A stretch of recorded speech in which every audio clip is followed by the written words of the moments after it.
I am the division manager for the Gulf Coast. I started with Cutco 15 and a half years ago.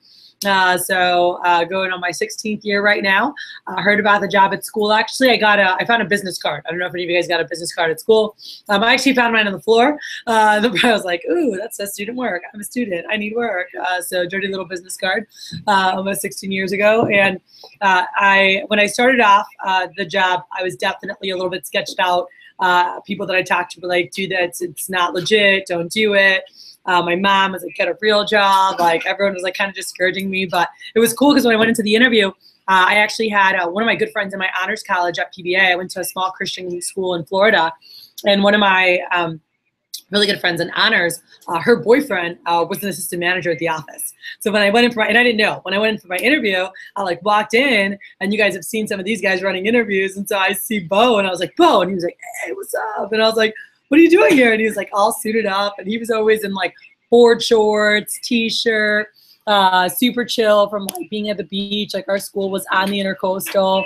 So it was pretty funny. And I just remember starting off, and when I started, he told me a bunch of the people from my school had worked with the company, and he's like, Kat, it's awesome. He's like, don't listen to anybody. I'm like, well, Ben and like, Josh told me it's like, you can't make any money or whatever. Like they had tried it. And he's like, say that again, who told you? And I started laughing because like these are two of like the laziest guys, like period, that we know. They like take pride in just sitting home and playing PlayStation all day. He's like, I mean, it's okay to have a lazy day, but these guys are like, if they could live at home and be 50 years old and still live home with their parents, they would. And he's like, this is a job, what you put into it, you get out of it. This job is designed to teach you how to lay a foundation for business. And I remember Bo talking to me, and he's like, Kat, it's definitely worth a shot. He's like, but it's designed to teach you presentation skills, time management, organization. Yes, you do have a level of responsibility where in other jobs, like they just hand you a schedule, you make your own schedule. It's a blessing and a curse. And I remember when I started, he's like, it's a blessing because you can do it around what you have going on. I was a collegiate athlete. I practices for volleyball, and I was in the honors college as well. So I had a pretty busy schedule. I did a lot with my church, worked with the youth group. So I was all over the place. And he's like, it's nice because you can work it around your stuff, still earn the money that you need to make. He's like, the curse is that if you don't give yourself a schedule, well, you don't have work, so you have to learn how to be disciplined. You have to learn how to be organized. And I was just like, all right. And I used to be awful with time management. This job helped me get so good with my time management. Like for my first 2 years of college, I started this job between sophomore and junior year. That May, right after sophomore year. And oh my God, my first 2 years, I was like a chicken with my head cut off. Always like started like, oh my God, I have like a 10-page paper tomorrow. And I'd be like grabbing, like back then we didn't have like gazillion energy drinks that are here now. But I'd grab like a 2 liter of Mountain Dew. I was like chugging it, staying awake at night to work on my paper. Like that was due at like 8 a.m. the next day. So this job, like I remember after that summer, like learning how to make a schedule, putting in, okay, here's study time. Okay, here's when we're going to do this, here's girls night, here's date night, here's church, and like putting everything into my schedule. And I got really good at it. And it's so funny because now, with my peers and my colleagues, I'm known as like the best planner. They're like, Kat is amazing with schedules, like the best planner ever. Like my old division manager came to watch me and ask me questions. How do you plan? Show me how you plan. Like people ask me all the time, and I just laugh because it's something I learned here. That's for dang sure. Because I had a lot of stuff going on. And I remember growing up, my mom would say like, oh, if you want something done, give it to a busy person. I'm like, that doesn't even make sense, And what I realized later is that busy people, they know how to get shit done, like they know how to get organized. They know how to prioritize what's most important when, and they know how to get stuff done. So this job, and I'm very glad that I gave it a shot for that summer. I had 2 other jobs when I started this job. And then after 3 weeks, I'd left the other jobs. After week 1, I left one job. And after week 3, I ended up leaving the other job and just focused on this. And it was just amazing. I was able to earn $22,000 that first summer in 2.5 months. I was able to pay for my abroad studies to London. I went and studied abroad. I was able to take care and prepay all my stuff for my senior year. And just obviously during the summer, you're going to have more time, right? So when you go home for Thanksgiving break, you guys should take advantage of that. Everyone's shopping. You guys started such a great, even if you haven't done anything yet, it's like what's coming right now is everyone's planning on spending money. That's what's coming right now, So we got Black Friday, right? I don't know if you guys know, that is the #1 shopping day of the year. Do you guys know that? It's Black Friday. We've got that coming up. We want to catch them before Black Friday. Like I have our guys sending out emails to their customers now and saying, hey, Black Friday specials start now, November 1st, like next Wednesday. We're going to start specials rolling. and get people, make sure that they know so we can get people buying gifts with us before they go to the mall and go see what they're going to buy everybody. People, there's a lot of gatherings, there's a lot of cooking. Obviously the holidays are coming, New Year's. And so this is such a huge time of the year. And you guys, even during the holiday season, before Christmas, so many people are buying for other people and they wait off to buy for themselves. And then after Christmas, who do they shop for?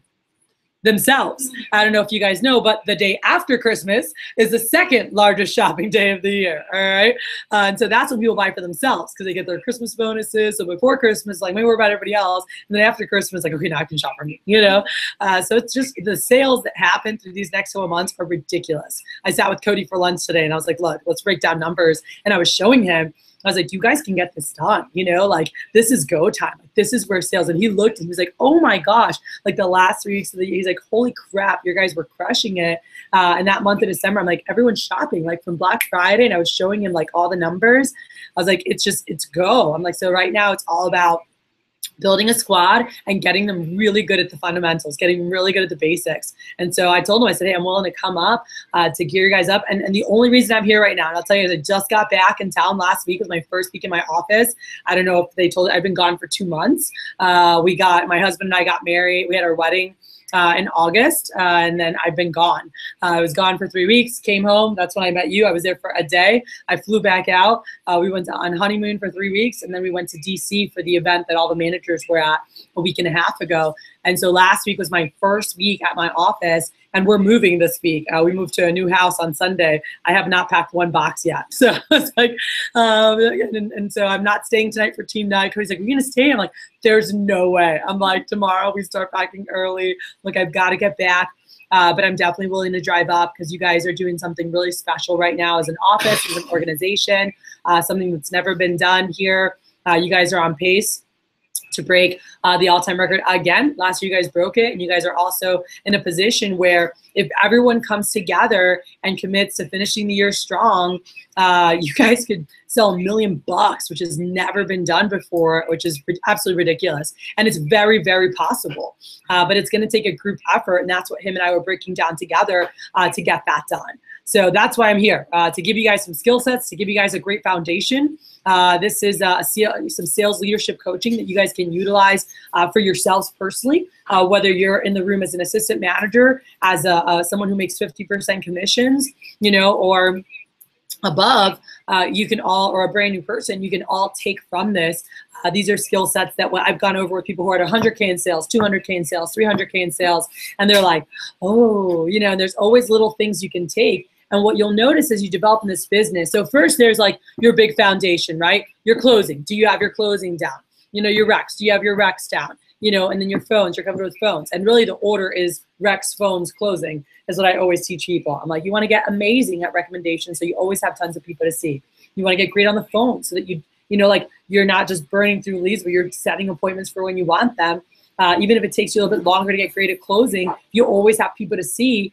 Through practice, you're gonna gain more confidence in the presentation, and you'll just get better. It's just what happens, And so again, we really want to help you guys in success to get that done. So you guys want to take out pen and paper. If you have your manual, I would take your manual out. I'm gonna go through some keys in all these areas. And first thing I want to go through is we'll start with phones. You guys are gonna use phone stuff tonight, so I'm gonna go with what's gonna take me the least time to talk about. So phones, there's 4 parts to a phone approach, all right? Four parts to the phone. You wanna get really, really good at the phone. There's 4 parts to any approach, whether you're calling service calls, you're calling leads, you're calling people you're calling whoever. 4 parts to your phone approach. Number 1 is when you say hi, all right? So who the heck you are. And it's really, I call it the hook, right? When you hook them to want to talk to you longer, right? Hey, Miss Jones told me to give you a call. She said you were super nice, might be able to help me out. That's the hook, or hey, I don't know, my name is Isabel, but it's Mickey and Armando's daughter. And they're like, oh my gosh, honey. I'm like, how are you? Okay, now they keep talking to me, but it's just the initial, hey, I got, I met you at a service, whatever show you had signed up for sharpening. And they're like, oh yeah. So it's just the initial hello where they're going to talk to you beyond that. Who are you, right? So that's the first thing. It's just like, who are you? Then the second thing is why you're calling. All right, why you're calling / what you're doing. So now you're letting him know. I'm going to put what you're doing. All right. So that's the next thing. When you're brand new, what do you say? Hey, the reason I'm calling is I just started a great new job show in Cutco. As part of my training, I'm required to put on some initial appointments. I'm doing it for the training, so you don't have to get anything because I get paid just to show it. That's what you're doing, right? When you're calling acquaintance. So what I do is show proud to call Cutco to people that I'm recommended to and get their opinion. Da, da, da. You're doing the acquaintance. You're calling service call approach, whatever it is. Hey, I come by. It's free of charge. You know, whatever approach you're using, and there's approaches for everything. The second thing is why you're calling, what you're doing. Cool, I'm gonna be in the area, whatever it is. The third part of your approach is to find a time, all right? Is to find a time. So this is when you lock down a time. And you wanna make sure you really build urgency when locking down a time, all right? So build urgency. And this is something that a lot of people leave out. I hear top Cutco sales professionals. I'll tell you guys, I sold $400,000 in very little time. I've helped develop multiple Silver Cup reps. I've worked with a lot of my specialty is working with 50 to 300K reps. And then beyond that, I link them up with other people, but and just getting the fundamentals down. There's a lot of reps I've worked with who are at 100K, 200K, and they're missing certain things. And I've talked to several. There's a couple in the division that I listen to them phone.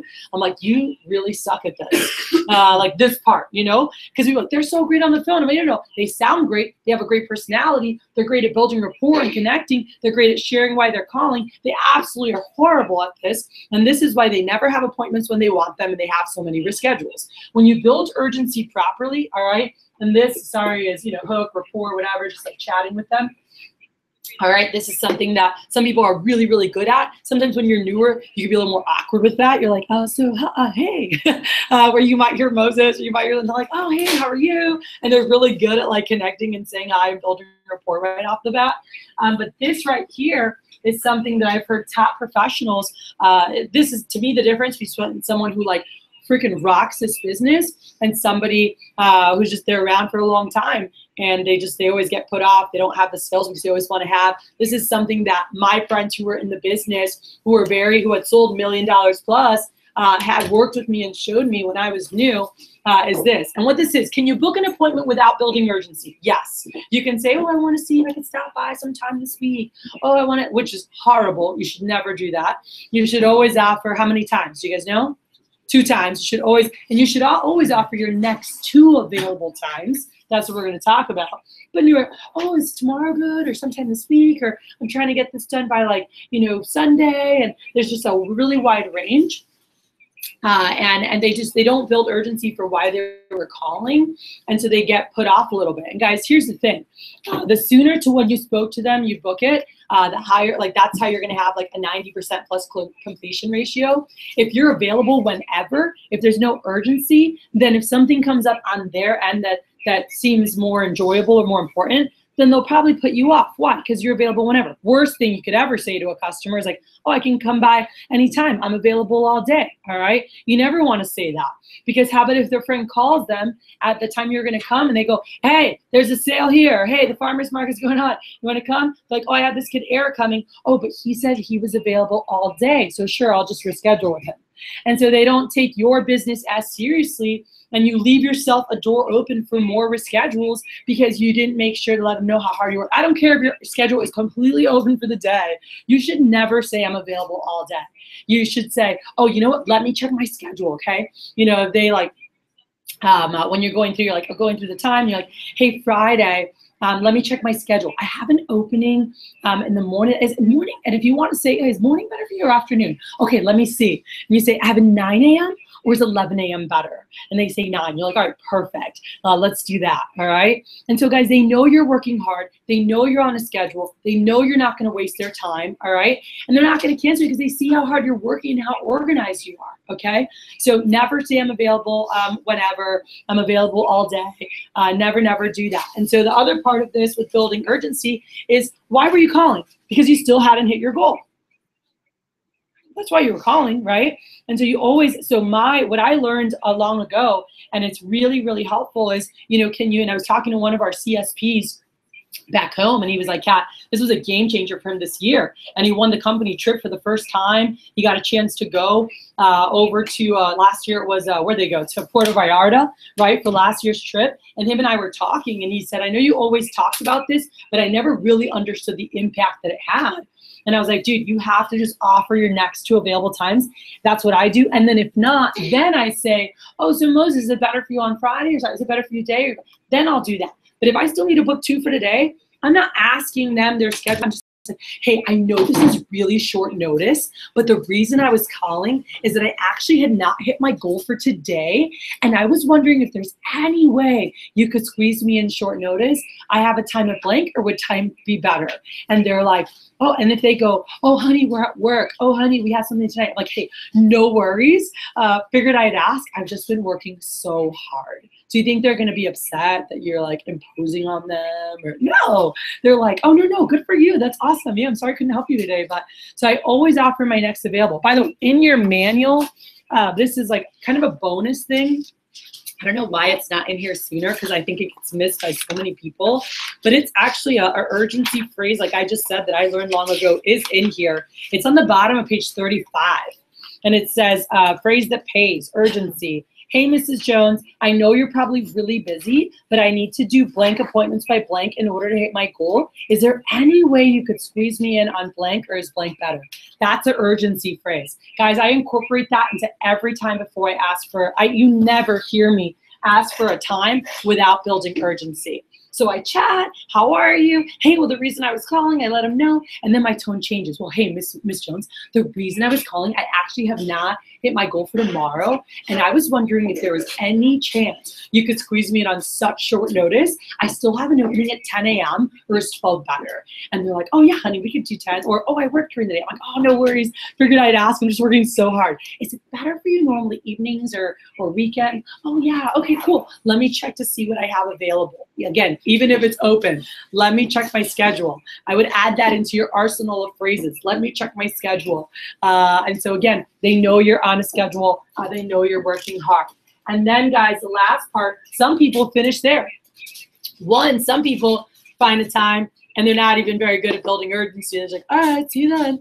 All right. Some people do build it and miss this. You want to get both of these. All right, again, do you need to do this to book a demo? Not necessarily. You can book demos without doing this, but I don't want to just book demos. I want to complete demos, you know? So if you want to complete all your demos, you want an urgency and you want to firm it up. Cool? And so once you have it set up, are you making sure they write it down? You know, have a confirmation number, whatever you do. Some people do like a smiley face. People do, I used to do a penny in the fridge. I always wrote down a confirmation number just in case my boss calls to make sure they're writing it down. Can't tell you how many times they're like, oh, hold on, let me find something. Because they're doing the Has anyone ever told you, hey, can you write this down? And you're like, and you're like watching TV and you're like not writing anything down. All right, it's the same thing. So I want to make sure they write it down. But anyway, so these are the 4 parts here. So build rapport, say hello, you know, why you're calling. Hey, the reason I'm calling is to start a new job. Let them know what you're doing. Then make sure you build urgency when you're finding a time and firm it up. Cool? All your approaches have that in there. But just to make sure you understand as you're reading those words, what your objective is with each section of the phone approach to make sure you guys crush phones, all right? Beyond this and getting the 4 parts and understanding that, I'm getting really good at handling objections. Cool? And you guys have that in your book. That would be the next thing. I'm not going to talk about those today, but understand the parts of your approach and then just get really good. And by the way, your manual has them in there. When someone says, oh, honey, can you just, I'm real busy, sweetie. I don't know my schedule, but why don't you call me tomorrow at 10 a.m. I'll be home, and I'll ask them, like, oh, are you home at 10? Yeah, call me at 10, and then we can figure out a time. Well, it's in your book, but something that I learned long ago is, well, if you have an opening, actually, I'm open at 10. Is it okay if I just swing by then? And they're like, oh, yeah, sure. You know, and like I book last minute demos like that. And so these things are in your phone. If you look at the objections, or if someone says, oh, I've seen it a bunch of times, or, you know, whatever they say, it tells you what to say. So I would never make, and I'll wrap the phones and I'll open it for some quick questions, and then I'm going to go to the next section with Rex. But when it comes to phones, I would never, and you could put here, this is your phone. Are you guys good here? Can I erase this? You guys wrote notes on this? So let me write this down. This is when you're going to phone. These are your phone must-haves. Like this is your I think about when I went to practice, I needed to have my sneakers, I needed to have my tights, I needed to have my, like there's certain things, my elbow pads, like if you play a certain sport, if you play soccer, like you need your cleats, like it's game time. So what do you need when you're going to rock a great phone time? What are the things that you need? So I'm going to say this is your phone jam pack, all right, or whatever you need. So every time you're making calls, do you have your approach? All right, never make calls without an approach. And even like top CSPs that I worked with, like Andy Jonti, who's like approaching 3 million in sales, or he might have passed it now. Like he'd write out his phone approach before he'd go to make calls. Even at 2 million in sales, I'd still see him do it, even if he didn't have his stuff around. He's like, it's just good to have it there, because he's like, sometimes I get sidetracked, or a fly comes by, or I think about something else, right? Your brain goes elsewhere. And it's, what was I saying? So it's just good to have it, so you don't even have to think, and you can make sure you always say exactly what you want to say. So you guys have your manual, just read straight from it. So do you have your approach, slash manual, which has your approaches on it, on who you're calling? So this is for anybody. Second, do you have your schedule with definite times, okay? So every time I'm making calls, I already have times blocked off. I know when I can do appointments, so I'm offering those, okay? So I'm saying, hey, I have an opening at 10 a.m. or is 12 better? And so you're offering specific times that are already circled in your, manual or in your schedule. So your approach, your schedule, all right? Do you have your objections and firm up? All right, so those are extra sheets that you want to make sure. And by the way, in your manual, your objections, if you guys want to make a note, it's on page 28. All right, handling questions on the phone is on page 28. And then just making sure it's just make sure you firm it up. We actually have a page in my office that one of my guys wrote out with like a firm up that's like, get directions, write it down, confirmation number, like it just has it all there. But each approach usually has in the bottom some basics to firm it up. But just make sure you have your objections with you. Now, again, if you have your manual, everything's in there. If you have your manual ripped out, or if you need a manual, you can always borrow one, all right? So your approach, your schedule, your objections, all right? You want your attack list ready to go. What does attack list mean? Anyone? Just who you're focused on calling that day. Cool. So sometimes my attack list was like my new leads, my new rec list of 40 money recs from the lady I just sold a signature to, and that was just the list I was calling. Sometimes it was the star customers from my last 5 demos because I had like 30 star customers, like 5 from each of them or whatever that I wanted to call. So just knowing who are you calling that night. When you come in here on Thursday nights or Wednesday nights or Sunday nights to make phone calls, you don't want to come in and be like, all right, who am I going to call tonight? Like you already want to have your list of like, here's who I'm calling. Boom. So that way you can just go and start calling. You don't want to go dial 1. Who should we call next? Like I see new reps make phone calls, I like cringe every time I watch this, because it takes like 30 minutes to make like 2 or 3 phone calls. And I'm like, really? And they're like, yeah, I called for like an hour. And I look at their call log and it says like 10 phone calls. I'm like, seriously? How long does it take to make 10 phone calls? Out of 10, typically 3 might pick up, right? Like that's a good call ratio. Like if 3 pick up out of 10, about a third of the phone pick up. So the ones that don't pick up, it's only like a 4 to 1, right? So the other 7, how long did those calls take? Time for it to ring. Right. How long is that? 10 seconds, 20 seconds, 30 seconds, less than a minute, right? So 7 calls took you 2 minutes, 3 minutes, because it was like ring, ring, ring. Okay, next. That was it. All right. So those didn't take very long. And then the other ones, how long did those take? Okay. Couple minutes each. If you had a really long conversation that lasted like 7 to 10 minutes, you had one, but it shouldn't take an hour, just so you guys know, standard calls per hour, so you're like at a good rate, should be 30 calls plus per hour. Like it's usually about 35. If you're only at like 25, that means you had a lot of pickups. That's good if you booked a bunch of appointments, okay? It's not good if you had called 25 and nobody picked up, because if nobody picked up, it should be more like 50 calls, all right? So just so you know, like, okay, where am I at? Am I like on the averages? Am Am I below? Am I moving slow? Am I moving quick? You know, so when I'm going to make calls, if I need to make 100 phone calls, I know it'll take me about 3 hours to make that. Cool. If no one picks up, it might only take me 2 hours, 2.5. If a lot of people pick up, which is positive, it might take me a little longer. All right. But just so you can plan properly. So when you come on Wednesday nights and you're cranking 2 hours, like you should have at least 50 numbers ready to go on your attack list that you're ready to call. Cool. If you don't have 50 numbers, maybe it's the same 30 you're going to call through twice. So you call them one time through, and maybe you switch phone with Eric and you guys call through them again. All right. They have no idea who's calling them. So I just call them. If they don't pick up, I shoot them a text. All right.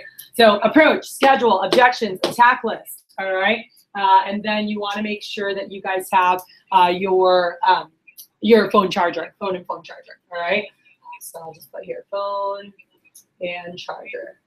So those are things. So every time I went to sit down and make phone calls, I was like, all right, I got my schedule, I got my attack list, I got my phone approach. All right, I've got my phone and charger, I've got my objection sheet.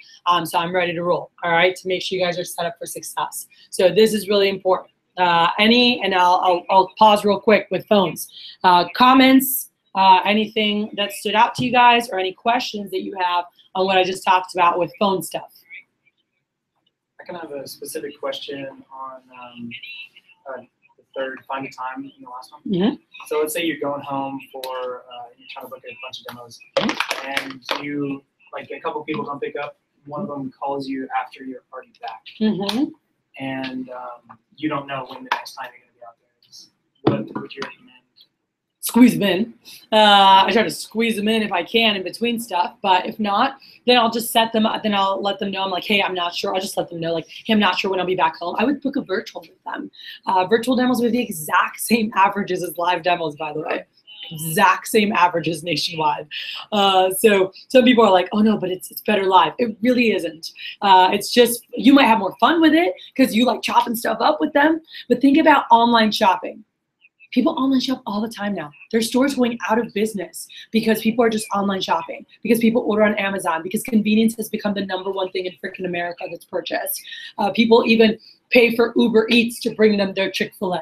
You know, like people like convenience. So many people, they don't even go physically pick something up anymore or see it. They go on, they look at stuff online, they're like, oh, I'm gonna buy this. You know, they don't even know about it. So the fact that they get to talk to you and you get to walk them through the presentation, you get to show them videos of what the products do, you get to answer questions, that's huge because people just look on a site and just buy shit, you know? So it is the same thing. I'm just letting you know. So if you can't see them live, I'd book them virtual and be like, hey, we're gonna have a blast, be the best online shopping you ever done. All right, and just have a great time with that because virtual demos kick butt. So if you haven't incorporated those, and I'm gonna give tips with closing and stuff with your virtual demos, how to close. Like I had one of my guys, Jarrell, he, just like you guys, he was away from home for school, like many of you guys. So he was in Miami going to the Art Institute, and he's from the Virgin Islands. He had no one in Miami that I knew except for like classmates. So he started off with us, you know, purely on virtual. He's at $40,000 that campaign. He's a scholarship winner. He ran a branch as well. But Jarrell had never done a live demo until after he was 40,000 in career sales. And I remember it was like one of his teachers or someone, he was like scared to do a live because he'd never done a live. He's like, I love virtuals. They're so easy. They're so fun. And I was just like, live demos are really fun too. He's like, I don't know. I just love like laughing with them, showing them the stuff. I feel like a sports announcer. I'm like, oh, check this out. Look at this video. Isn't that crazy? You know, he'd like be on the phone with them. He's like, I just love it. I was like, Jarrell, and he's like, okay, can I have a confession? I'm like, what? He's like, I don't know how to cut a penny. I'm really scared. And I started laughing. I'm like, I'll show you how to cut a penny, dude. But he had like never even cut a penny before because he always was just like showing him the videos.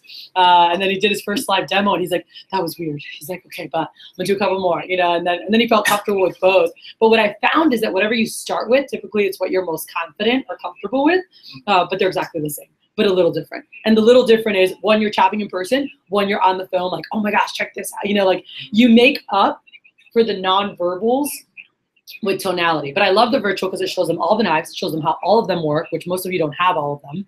It shows them testimonials, which are amazing for them to have, you know, and all the cutting demos we do with them, they see it all right? And again, like the world we live in now, people don't go touch and use everything before they buy. They just buy crap online, you know? So anyway, we'll talk about that there. But book them for a virtual, or if not, just let them know, hey, I'm not sure when I'll be back, but I would not wait. I would just book them for a virtual. And what's cool is when they get it and they use it, are they gonna be more excited or less excited? more, heck yeah. They're gonna get it. When they start using it, they're like, oh my God, it is even better than what Kara was saying. Like, it's always like blows their expectations out of the water because our products are that freaking good. Cool?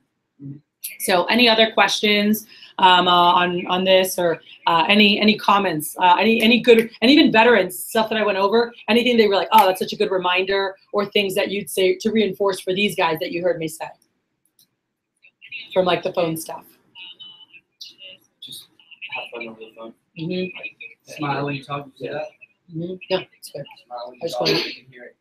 Can you tell the difference between this and this? Mm-hmm. Hello, hello. What are you doing? How are you? You know. Mm-hmm. Yeah, if you're like this, if you're like mad and you're like trying to sound happy, it doesn't work. Or if you're like really happy and you're trying to sound mad and you're like, I don't like you, but you're like doing it like this, like your voice does different things. Like I've done workshops with them on that, but your voice just, it just, when you're smiling, it does different things. So have fun on the phone, smile while you dial. You know, a lot of the basic phone tips on page 29 in your manual, making calls from the office whenever possible, staying organized, to make sure you have your stuff in line, always following your approach, smile when you dial, what he just said. Don't sell over the phone. If they start asking about the product, sometimes a rookie mistake is to be like, oh my gosh, this product, you're going to love it. You know, and you start talking about the products. And that's great, but like your objective is to get as many appointments with nice people, nice moms as possible. So you could be showing brushes for camel's hair for all it mattered. You just want appointments with nice moms. So be like, oh, it's kitchen stuff. You probably have tons of this stuff already. You know, I get pages to show it, and making sure you stick to your basics. Always offer choice of 2 times, which we talked about. Be enthusiastic. It's not just what you say, it's how you say it. So making sure that's there. Always talk about their friend. Like Julie said, you were super sweet. You know, oh, my mom thought, you know, you can have whoever knows them, right? Always talk about the reference. Make sure you set up specific times. When they tell you, oh, honey, you can come over, we're going to be home all day, they're also trying to be really helpful, all right? Give them a time. If they say that, find your next available and go, well, actually, I still need to film my 10 o'clock. Can we do that? Cool. So whenever they say, hey, we'll be home all day, come by whenever. Don't just like put, okay, I have one whenever. Like give them a time, have them write it down, and confirm, hey, I'll definitely be there at 10 a.m. Thank you so much for helping fill that spot. So anytime you have that person who's being super helpful saying come by whenever, give them a time, all right? But you want specific times with everybody. Firm up appointments with a happy face and penny. Try not to book appointments more than 3 days in advance because they can fall through. What I do, so let's say, Kit, you're making calls today and you were doing demos on Sunday, right? It's like 4 days in advance. What I would definitely do is Friday morning, I would shoot them a quick text and I would just say, hey, I just want to thank you so much again for helping me towards my goal. Can't wait for our appointment this Sunday at 2. That's it. So it's not a, can you still do the demo? It's not a reminder about our appointment. It's a very like nonchalant reminder, but it's a thank you. It's like, hey, just wanted to thank you so much again for helping me this Sunday at 2 o'clock. Can't wait for our appointment. You know, I'll definitely see you then, or, you know, whatever you want to say, but it's just a thank you. Thank you for helping me towards my goal. Can't wait to see you, you know, Sunday at 2.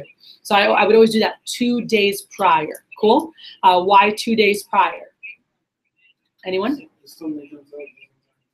Yeah, if someone has to cancel, you still have time to fill that spot. Cool. I never want to do that right before the appointment, you know, or even the day before. I always want to give myself time to make sure that I always get booked up. Cool. Next thing is recommendations. Your recommendations, I could talk for an hour plus, which I don't have time to do right now. I do have a really killer workshop that walks through with recommendations. Someone left some recommendations up here, so I don't know who they are, these sheets. Okay, cool. So this is how I actually do my sheets, is I have them like this, all right, and I have them marked. Now, things that are important, I was talking to my guys yesterday. One, you want to have a sheet that's fully filled out. Even if you transfer all the people that you know to one sheet, just to have something to point to, all right, when you're doing your appointments. So you can always point to full sheets. You always want to hand them 2 sheets. But the first thing for maximizing recommendations is, do you know your approach word for word? Do you know the 3 bullets of your approach word for word of, yeah, I get paid every time I show Cutco, you know, I can only call people I've been personally recommended to. So what I need you to do while I'm cleaning up is to jot down like 200 to 300 people who might be nice enough to help me out. I'm just kidding. 20 to 30 is fine. And I'm not looking for anyone you think would buy, just anyone nice like you to take a look. And making sure that you guys have, when you're doing virtuals, the virtual recommendation approach is a little different. It's page 18. So if you guys go on page 18, what you want to do is have them put you on speaker and scroll through their phone, right? Like they can just say names to you, and then you go back and get the actual recommendation. So if you guys look for recommendation page 19, part 4, asking for recommendations. So, okay, there's one more important part. Here's where you can really help me out. I get paid every time I show Cutco, but I can only show people I've been personally recommended to. That's the same thing, cool? And then it says the best way I can prove to my manager I did the presentation is if I receive referrals. We even have a sponsorship program for people who recommend more than 10. So most people know at least 20. So if you refer 20, you become a double sponsor, all right? The sponsorship helps me earn free products that I can use to help pay for school. I have a pen and piece of paper. I'm not necessarily looking for people who would buy, just people nice like you willing to take a look. So who are a couple people off the top of your head who might be nice enough to help me out? We'll just start with names and then we'll come back to numbers. And that's an important thing on your virtuals. You just want to brainstorm. Who's nice from work? Who's nice in the neighborhood? Who are nice family members? And just brainstorming names with them. So they're saying, oh, Susie. I'm like, all right, cool. Who else is nice? They're like, oh, Julie and John. I'm like, yeah, any nice moms, you know, that might give me 20, 30 minutes, but just start with names. And then once you're done writing names, then you're like, oh, could you put me on speaker real quick just so you could look up the number and just give me the numbers. All right. If they say to you, oh, I'll email them to you later. Who's gotten that? Who's done a virtual and they tell you like, I'm going to email them to you. That's a common thing that they'll say. You just, same as with a live demo. On a live demo, they'll say sometimes, I'll get them to you later. You just make sure they know, oh, I can actually only get the sponsorship if I get 10 at the time of my appointment. I'm like, is there any way I could just get your top 10 real quick? And then you could just give me the rest later, okay? But for me, like I never wanted to leave a demo without getting at least their top 10, you know? And they give me the rest later, you know? And sometimes they only give you 5 to 7, but you know, the average person, if you don't brainstorm, the average person writes 3 to 5 recommendations. That's typically what the average person writes down. If you learn how to brainstorm with them properly, you should get 7 to 10. If you're utilizing the sponsorship, that's how you get 10 or more, you know, every time you're doing appointments. So making sure you guys have, you know, your sponsorship sheet. You guys can also send that to your customers, you know, but having that page that's filled out so you can point to it, having sponsors, you know, and you can say, hey, when you fill out 2, you get here. Even if you only get to 10, you become a sponsor. And so that's how you'll get like, you know, 10 or more each time is by utilizing the sponsorship. So if you need help with that, I would talk to your assistant managers, to your coaches about that. But the first thing is, are you confident with your approach? Do you know your approach? And I did a workshop, I was telling Eric about this before, I can share the link. I did it at my team meeting last week on just building rapport to maximize rec. So I have a 20-minute workshop on this, and it just talks about like, as you're getting to know them, asking questions that are going to help you brainstorm at the end, you know? So finding like if the kids play sports, how long they lived in the area, is their family, you know, do they live nearby? And they'll be like, oh yeah, we're all pretty close. Or, oh no, my sister's in South Dakota. You know, my mom was in Florida, whatever. And so now I know that. So when I'm brainstorming at the end, I'm like, hey, I could actually do a virtual with your mom in Florida or your sister in South Dakota, because I can do virtual appointments too. Hey, how about the Johnny's baseball team's parents, you know, and just brainstorming anything that you guys talked about. So that's a 22-minute workshop that you guys can check out that really helps you intentionally build rapport and also listen as you talk to them. Because I remember being newer and I'd ask questions because that's what I was told to do, to build rapport and ask questions and compliment. But I wasn't necessarily like soaking in the answers to utilize them later.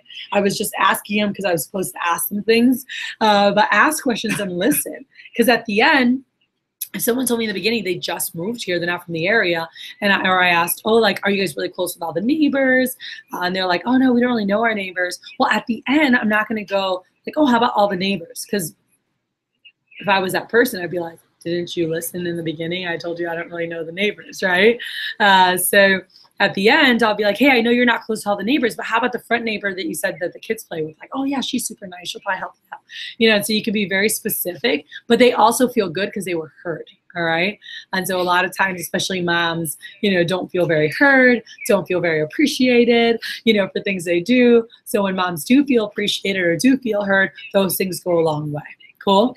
So that definitely impacts the results of your business and your recommendation. So are you building rapport? Are you sharing with them why you're doing this? Okay. What you're excited about gaining, you know, what you want to learn through the company. Are you sharing what opportunities the company has available, you know, and how this can benefit you for your future. These are all things that you guys can share with your customers that'll really impact you guys. All right. So I'd say if you don't have a recommendation binder, I'd make one. This is more for your live demos, but even with your virtual demos, can you guys have a sheet when you guys email them a confirmation? Who here sends them a goal sheet, like your personal goals with your confirmation? Raise your hand if you send a goal sheet. Okay. So something you guys can do, let me see your book. So you can do a couple things. So one, you can send them a picture of this with the confirmation, like the sponsorship. So at the end, when you talk about it, you can explain that to them. All right. You could send a picture. I mean, guys, with the technology now, if I'm Hunter doing a demo, I'm going to take a picture of this right before the demo. That's going in that confirmation. So when I talk about the sponsorship, I'm like, oh, hey, look, there's your friend Julie. I'm like, so here's how that sheet works. And I can talk about the sponsorship and how I'll write their name 2 times if they write down 20. Or if they fill out 30, I'll sign their name 3 times. Even if they only get 10, they still sign once. But they see here that Paige Matthews signed 3 times. That means he gave 30. Randy signed 3 times, gave 30. Pat signed twice, gave 20. Whoever that Taylor signed twice, gave 20. So they see that. And so people do what others have done. So having proof is a really positive thing. This here from Eric's book, whatever version of this, people have different versions. You can look at all the top guys. They have like their goals. My guys, some of them, it's all pictures. So like all these things he has written down, they have it all in picture form. And so they have like picture of A&M, picture of the grad school they want to get into, the car they want to have, a house, family, you know, but just about you. So you can share about you.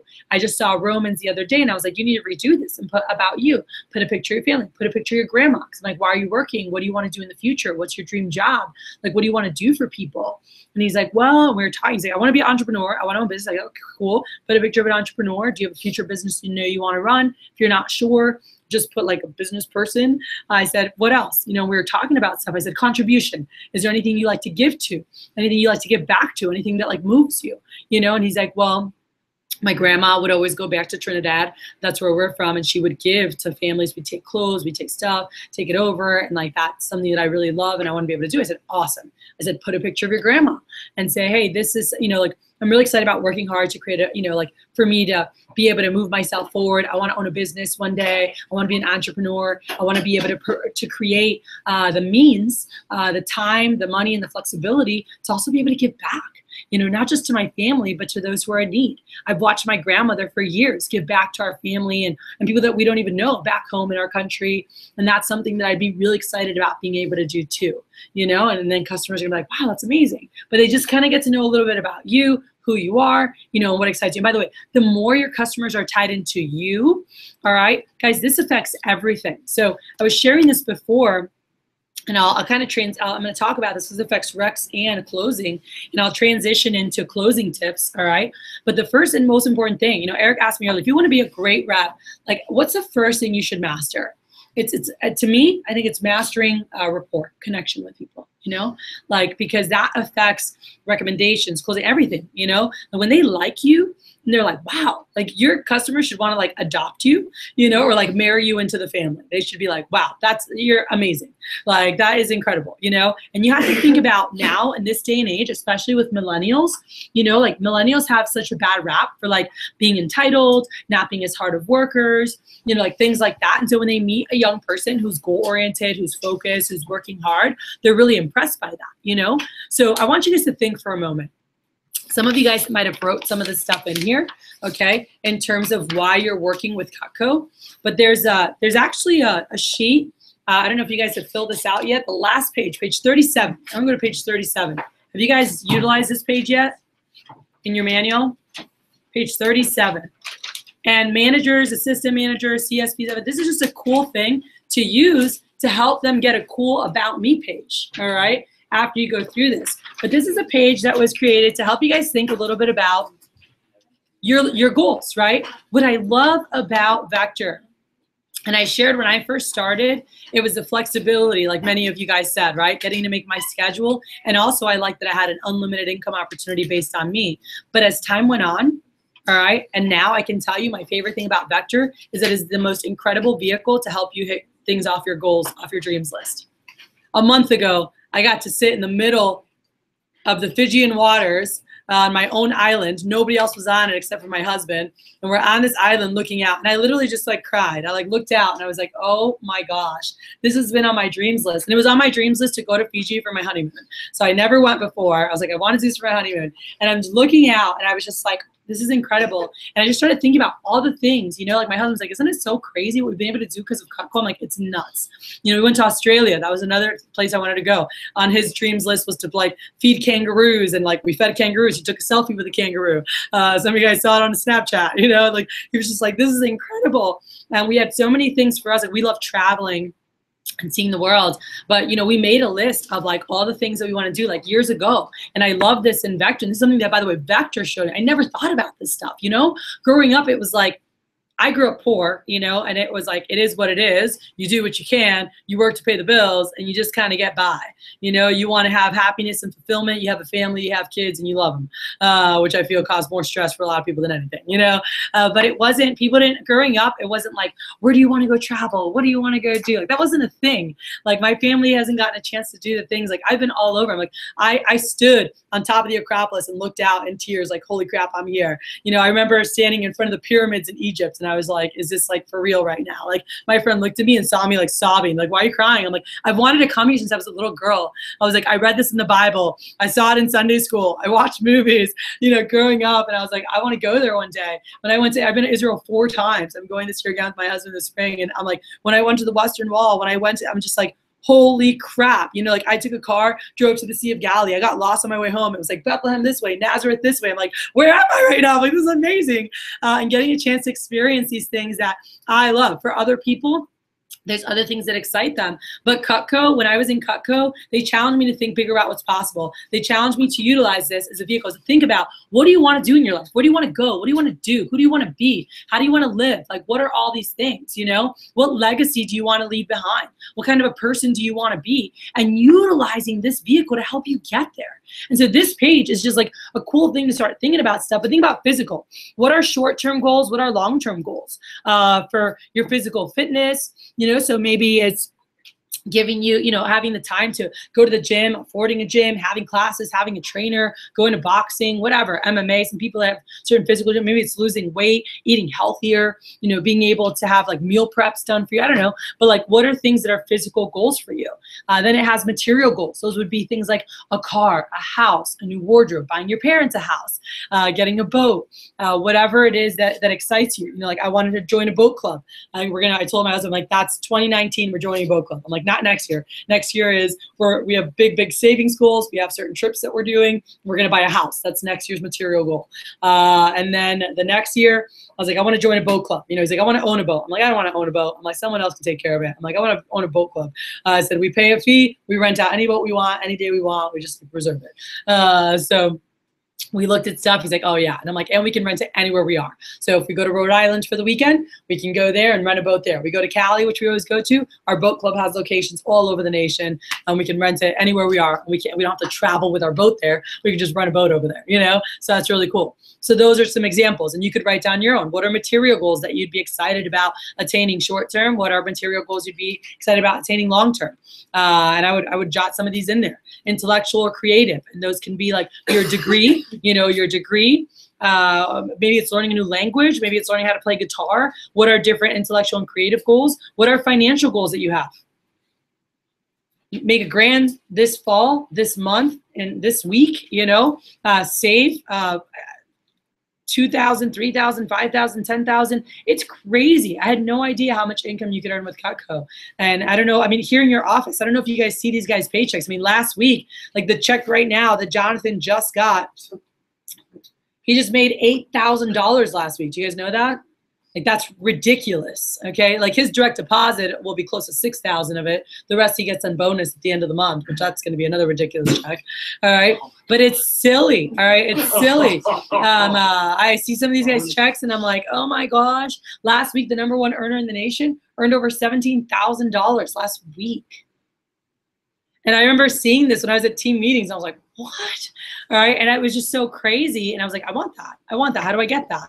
And so I started, you know, getting good at my basics, getting good at the business, because I wanted to have those things. And then I created financial goals for myself, you know, and I made more my first summer, or not more.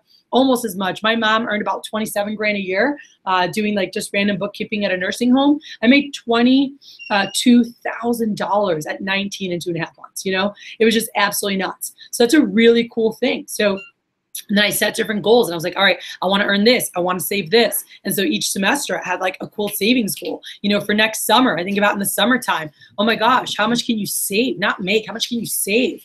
Can you save 5, 7, 10 grand or more in a summer? A lot of people do. It's pretty amazing to see that. Okay. And that's after partying and spending money or whatever, like that's savings. Adventure goals, you know, like I love those. I love to travel. I love to go all over the place. And so that's something that really excites me. Like I love to see the world.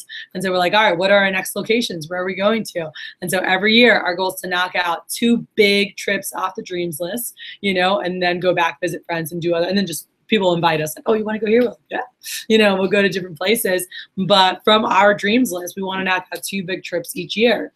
And so that's something that we focus on. So, but we know what they are. And so again, this is, I mean, how many jobs let you, like my sister's like, seriously, you spent 3 weeks in like Fiji and Australia after you were gone for 3 weeks for your wedding, you know, and like your mini honeymoon, then you had like your real honeymoon. I'm like, yeah. And it's like, she gets 2 weeks paid vacation all year. I called her yesterday. I'm like, hey, I want to take you to Vegas for a couple of days to celebrate your birthday. And she's like, when? Okay, that's next year. It's in January. Okay. We have Josh's wedding. What else are we doing next year? Because I don't know how much time off I have. And I was like, ugh. Like I could not, that's like my worst nightmare is to like have limited vacation. Like I go for vacation 2 weeks at a time, you know, and here, you know, in other jobs, that's just not something you can do. So you have psychological, emotional goals, you know, dealing with maybe certain things that you have inside of you. Getting a chance to resolve certain issues or forgiving or relationships or things that you need to fix or work on spiritual goals that you have for yourself, character and legacy goals. And then it has professional goals for Cutco, and it has, you know, for your career long term. And so thinking about those things. And so I think about, if you think about, okay, your dream job. I want everyone to think about your dream job. Cool? What characteristics do you need to have to be like the best at your dream job? Or the person you admire the most, what characteristics do they have that make them so great, right? And you're like, there's somebody who's like super driven, understanding, they're, you know, great visionary, they're very forgiving, they're very kind, they've got great people skills, they're hard, like whatever it is. If you had to describe, you know, that person that you look up to, what is it gonna take? If you had to describe your dream job and you said, I need to have X, Y, and Z characteristics to be the best in my field, what are those things? Cool? So right now, write those, and I want you guys to go to the front of your manual. Some of you guys have written some of this in there already, but on page 1, where it says, I'm working with Cutco because, and I want you guys to jot down some things. What is it for you? Is it getting good at time management, communication skills, interpersonal skills? Is it networking? What are the skills you need to be great at your dream job that you can learn here? What are they? And jot those down. All right? Jot some of those down, whatever comes to mind. And I'd love for anybody to share. You can put your hand up and share anything that you jotted down. What are things that you can learn here that are going to help you for your dream job? What are they? Go ahead. Well, I want to be a clinical psychologist, so I feel like this experience, like with people, even just one-on-one or one with my family or anything, just helps me listen and understand people better and just kind of be a better listener and communicator and just take it on. Awesome. That's a great thing. Do you share that with customers? No, share that with customers. All right. That's a great thing to share. Say, hey, I love this job because I'm getting a chance to work with different people, different personality types. And like, I want to be a clinical psychologist. So this is great because it's helping me become a better listener. It's helping me interact with different types of people. So I'm getting some great experience with that, you know, with this company. All right. And so that's a great thing. I don't know if you want to have your own practice one day, maybe. Cool. So you can share that with customers too. Say, hey, my dream job would be to have my own practice. And so along all the skill sets that I'm going to develop with this company, they actually also have opportunities for me to learn how to run my own business. They have entrepreneurship internships. They have a program where they teach us how to start up a business that I can directly put into starting my own clinic one day. You know, so that would be really cool to be able to be accepted into that program and to stand out as a top performer, you know? So these are all things that your customers go, wow, that's great. It's not just, I'm here here to sell you knives, you know, especially those of you guys doing this as a student program. It's about utilizing this vehicle to develop the skill sets you need to land your dream job, to live the life of their dreams, to create what you want for the future. So you have to identify what is it that you need to be great at your dream job. Because I'll tell you right now, anything that you need to be great at, well, almost anything, every single soft skill. And soft skills are transferable skills. Cool? That whether you're a doctor, a lawyer, an engineer, like learning how to work with clients, with people, like that transfers to any of those, right? If it's something specific to engineering, like actual engineering, drawing, putting something together, whatever it is, designing something, that would be called a hard skill, okay? So every single soft skill that you need for your job, you guys can develop here and get dang good at it, all right? You're leaving? Okay, talk to you in a little bit. So that's a really cool thing. And this is something that I've talked to a lot of the top guys about. It's like, have you identified those things? Because a lot of times people just go to do a demo and they're like, oh, let me show you Cutco. And Cutco's awesome, but I don't work with Cutco almost 16 years later because it's just like, I just love showing people how to sell knives, okay? I know that our program is an incredible, by the way, if you love to sell knives, we have amazing opportunities with our Cutco sales professionals, selling our realtor, like incredible. Like it is nuts for people to be earning 10 grand a week, you know, selling that. Like that's pretty ridiculous, all right?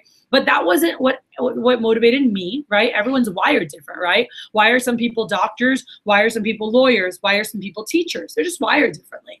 I really love coaching and teaching. That's how I'm wired, you know, and so I really love being a district manager because I love seeing people develop skill sets to be a badass in everything they do, you know, and you really get that here. So being great at time management, organization, people skills, confidence, being a problem solver, you know, being goal-oriented, being great working in a team environment, being able to work independently, you know, being great at rapport, being great at first impressions. Like every company wants that, you know.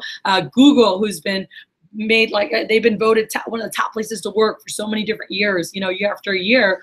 I remember, was it last year or 2 years ago? I think it was 2015. There was an article that came out in 2015 or last year, and it was talking about like the head recruiter for Google was sharing how, and it was so funny because when I read it, I laughed. I don't know if any of you guys have watched The Intern, the movie The Intern, but I swear it was like written up. I'm like, is this a real article? And it was a real article from like the head recruiter, and he was talking about how, you know, so many people have the hard skills, right, to work at Google, the hard skills meaning the technical stuff, but they're looking for people who can work great with people, you know, who work great in a team, who have great interpersonal skills.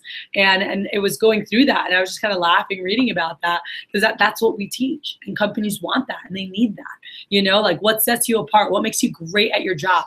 Anybody with the technical skills can do the job, but what makes you great, what makes you a great leader for the organization are the soft skills you guys gain here. Cool?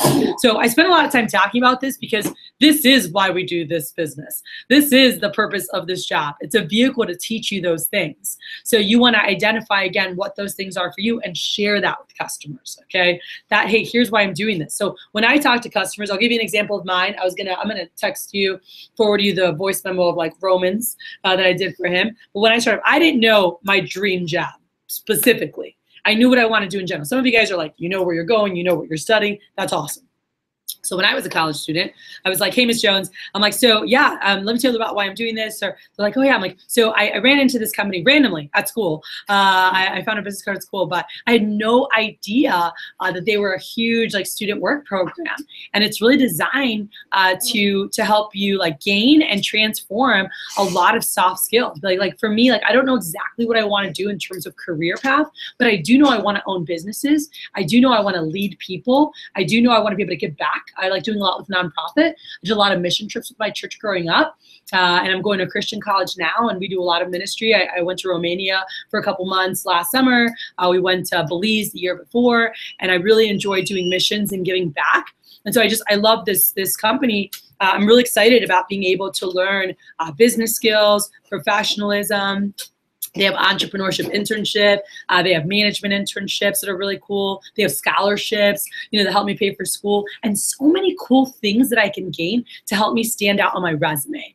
And so really right now, I want to stand out. I want to gain every single kind of skill that I can from here to help me be a better candidate, so that if I want to go interview for a company, they all want me, but I also want to know how to run my own company. So when I do want to start a company, I know how to do it. So anyway, I'm really stoked about that. So my goal is to, and then, you know, transitioning into what you're working. So currently I have these things that I'm working for to help me stand out. I have President's Club. This is a hand signed letter from the president of our company. You know, I have it, and I show them the different things that I'm excited about.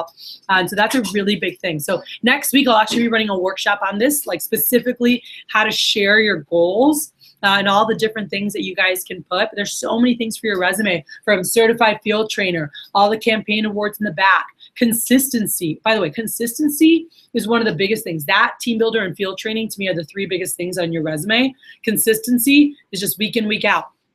Can you be a weekend warrior? Weekend warrior, all it takes is $500 between Friday and Sunday. That's all it takes to be on the weekend warrior consistency.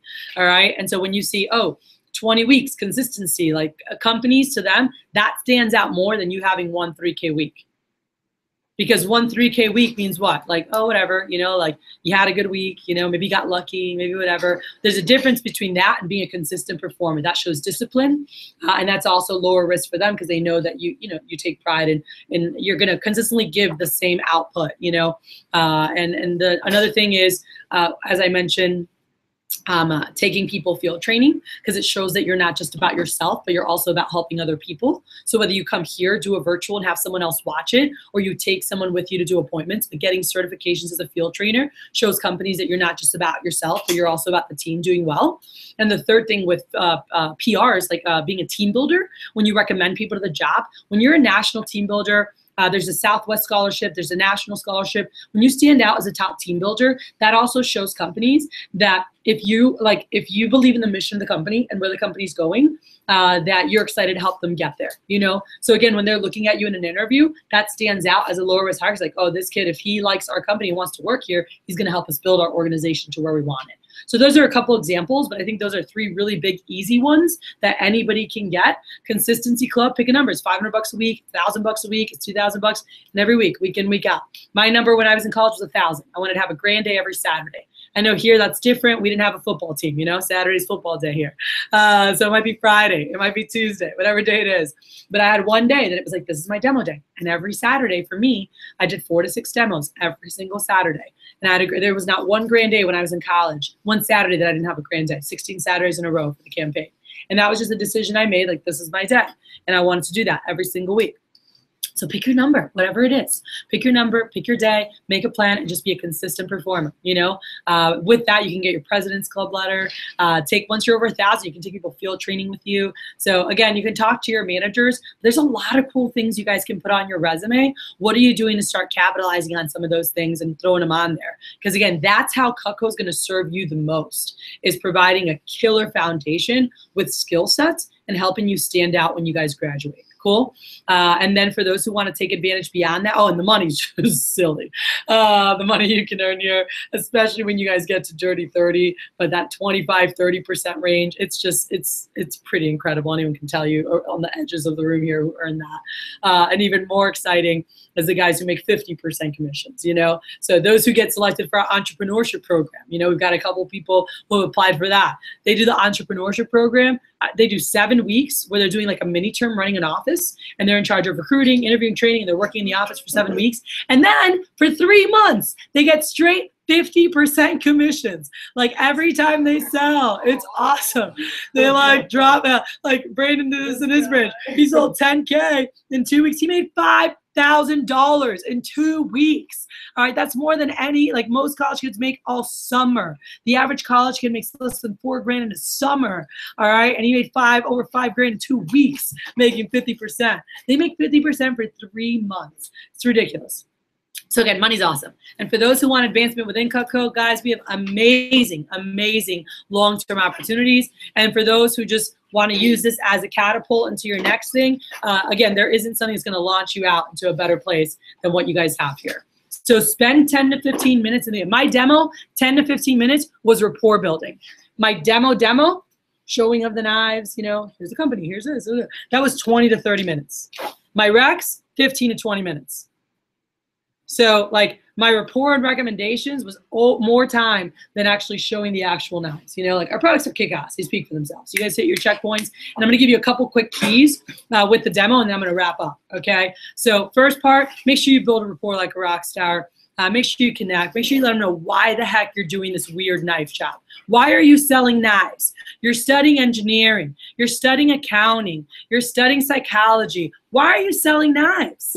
Let them know what you can gain from this. Let them know how it benefits you. Let them know the soft skills that they focus on, and that's why you're doing it, all right? Be like, and the knives are pretty awesome, but I'm learning really great things to help me for my future, all right? So that's step one. So page one, your first thing, guys, you're connecting. So in your live demos, set up your book, put pictures of all the things you're working for, about you. Like visual, people are visual. For your virtual demos, take a picture of that, or if you create it in like, you know, some people actually do it on the computer, then perfect. Save that and attach it when you send your confirmation. When you guys send your virtual demo confirmation, include an about you page with pictures, your automatic sponsorship, all right? And you can even put a thought jogger sheet for them, all right? So we have a thought jogger that a lot of the top guys use. I don't know if Hunter has it in here, but here it is. Yep, who do you know? So this, you can make your own, but this is a thought jogger sheet you can also email. So I would email this, and an about you page when you send your virtual demo confirmation. So again, it just brings everything to life so they can see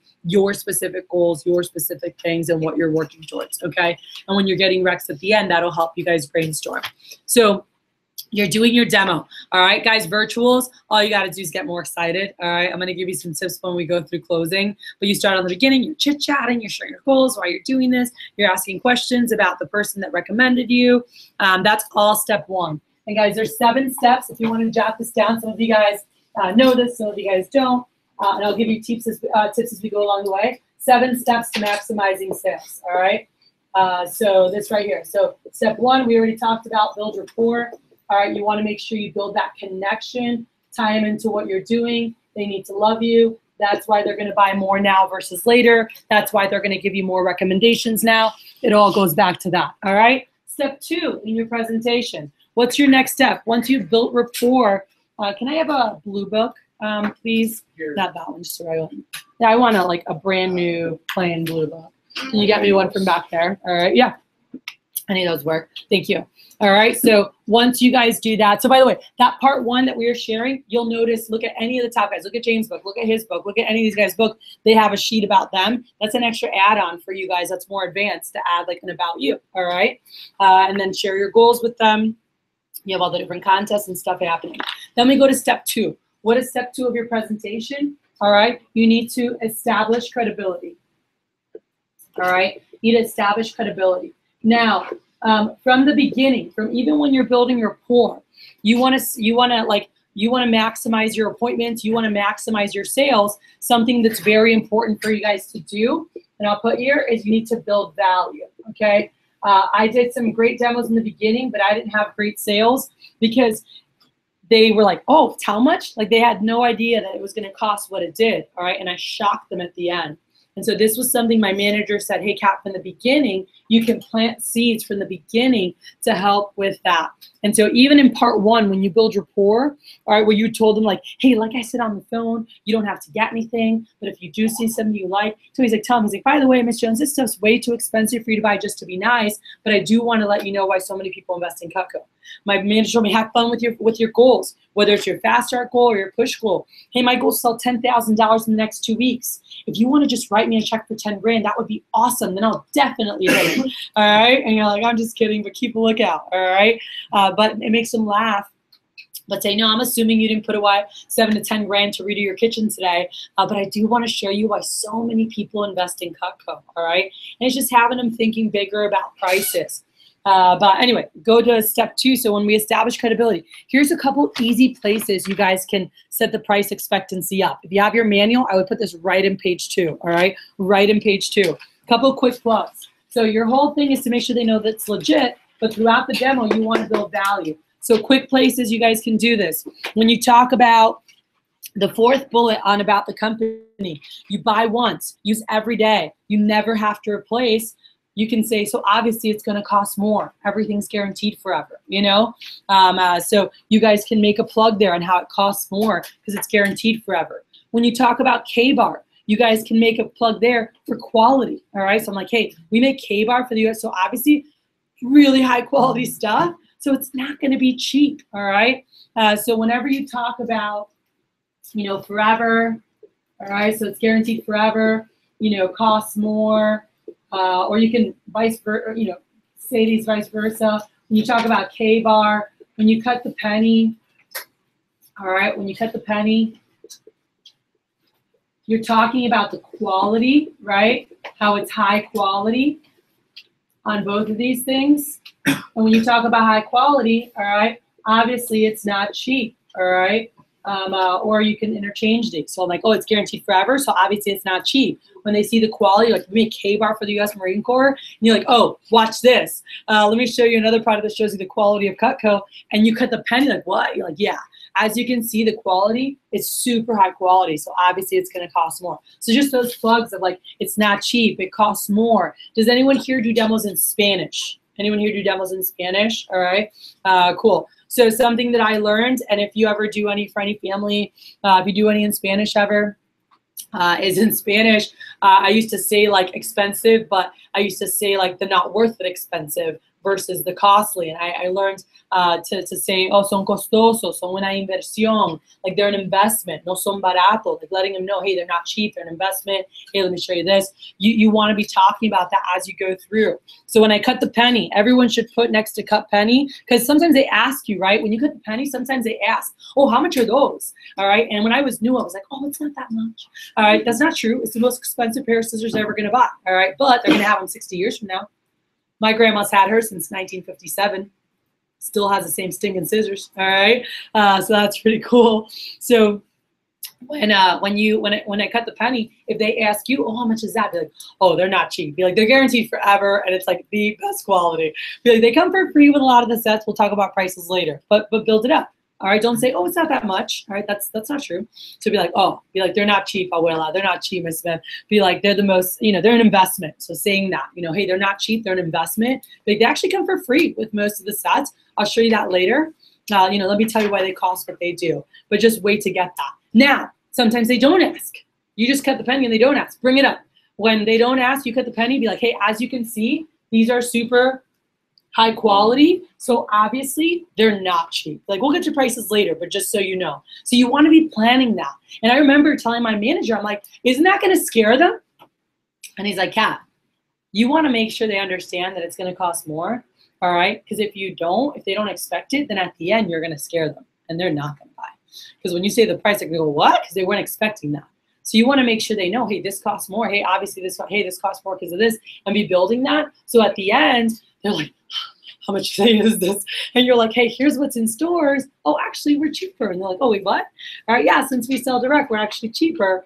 And that's where you're going to have sales, all right? It's not cheap stuff, guys. We represent the best. But what's cool is they're getting a Ferrari or Lamborghini for the price of a BMW, So is a BMW cheap? No, but you're getting a Ferrari for the price of a BMW, which that car is normally 5-6 times as much, So keep that in mind. So everyone goes, so step 2, establish credibility. So you're letting them know how long we've been around, how many customers, where we're located, made in New York. We make K-bar, for the U.S. Marine Corps. Like, all this stuff is letting them know that we're legit, right? You cut the penny, like, dang. But during that process, make sure to, like, hey, obviously this is going to cost more. Hey, obviously this is not cheap. Hey, definitely an investment. I'll talk to you about prices later, but isn't it such great stuff? And so you're just like building that up. Everyone good? All right.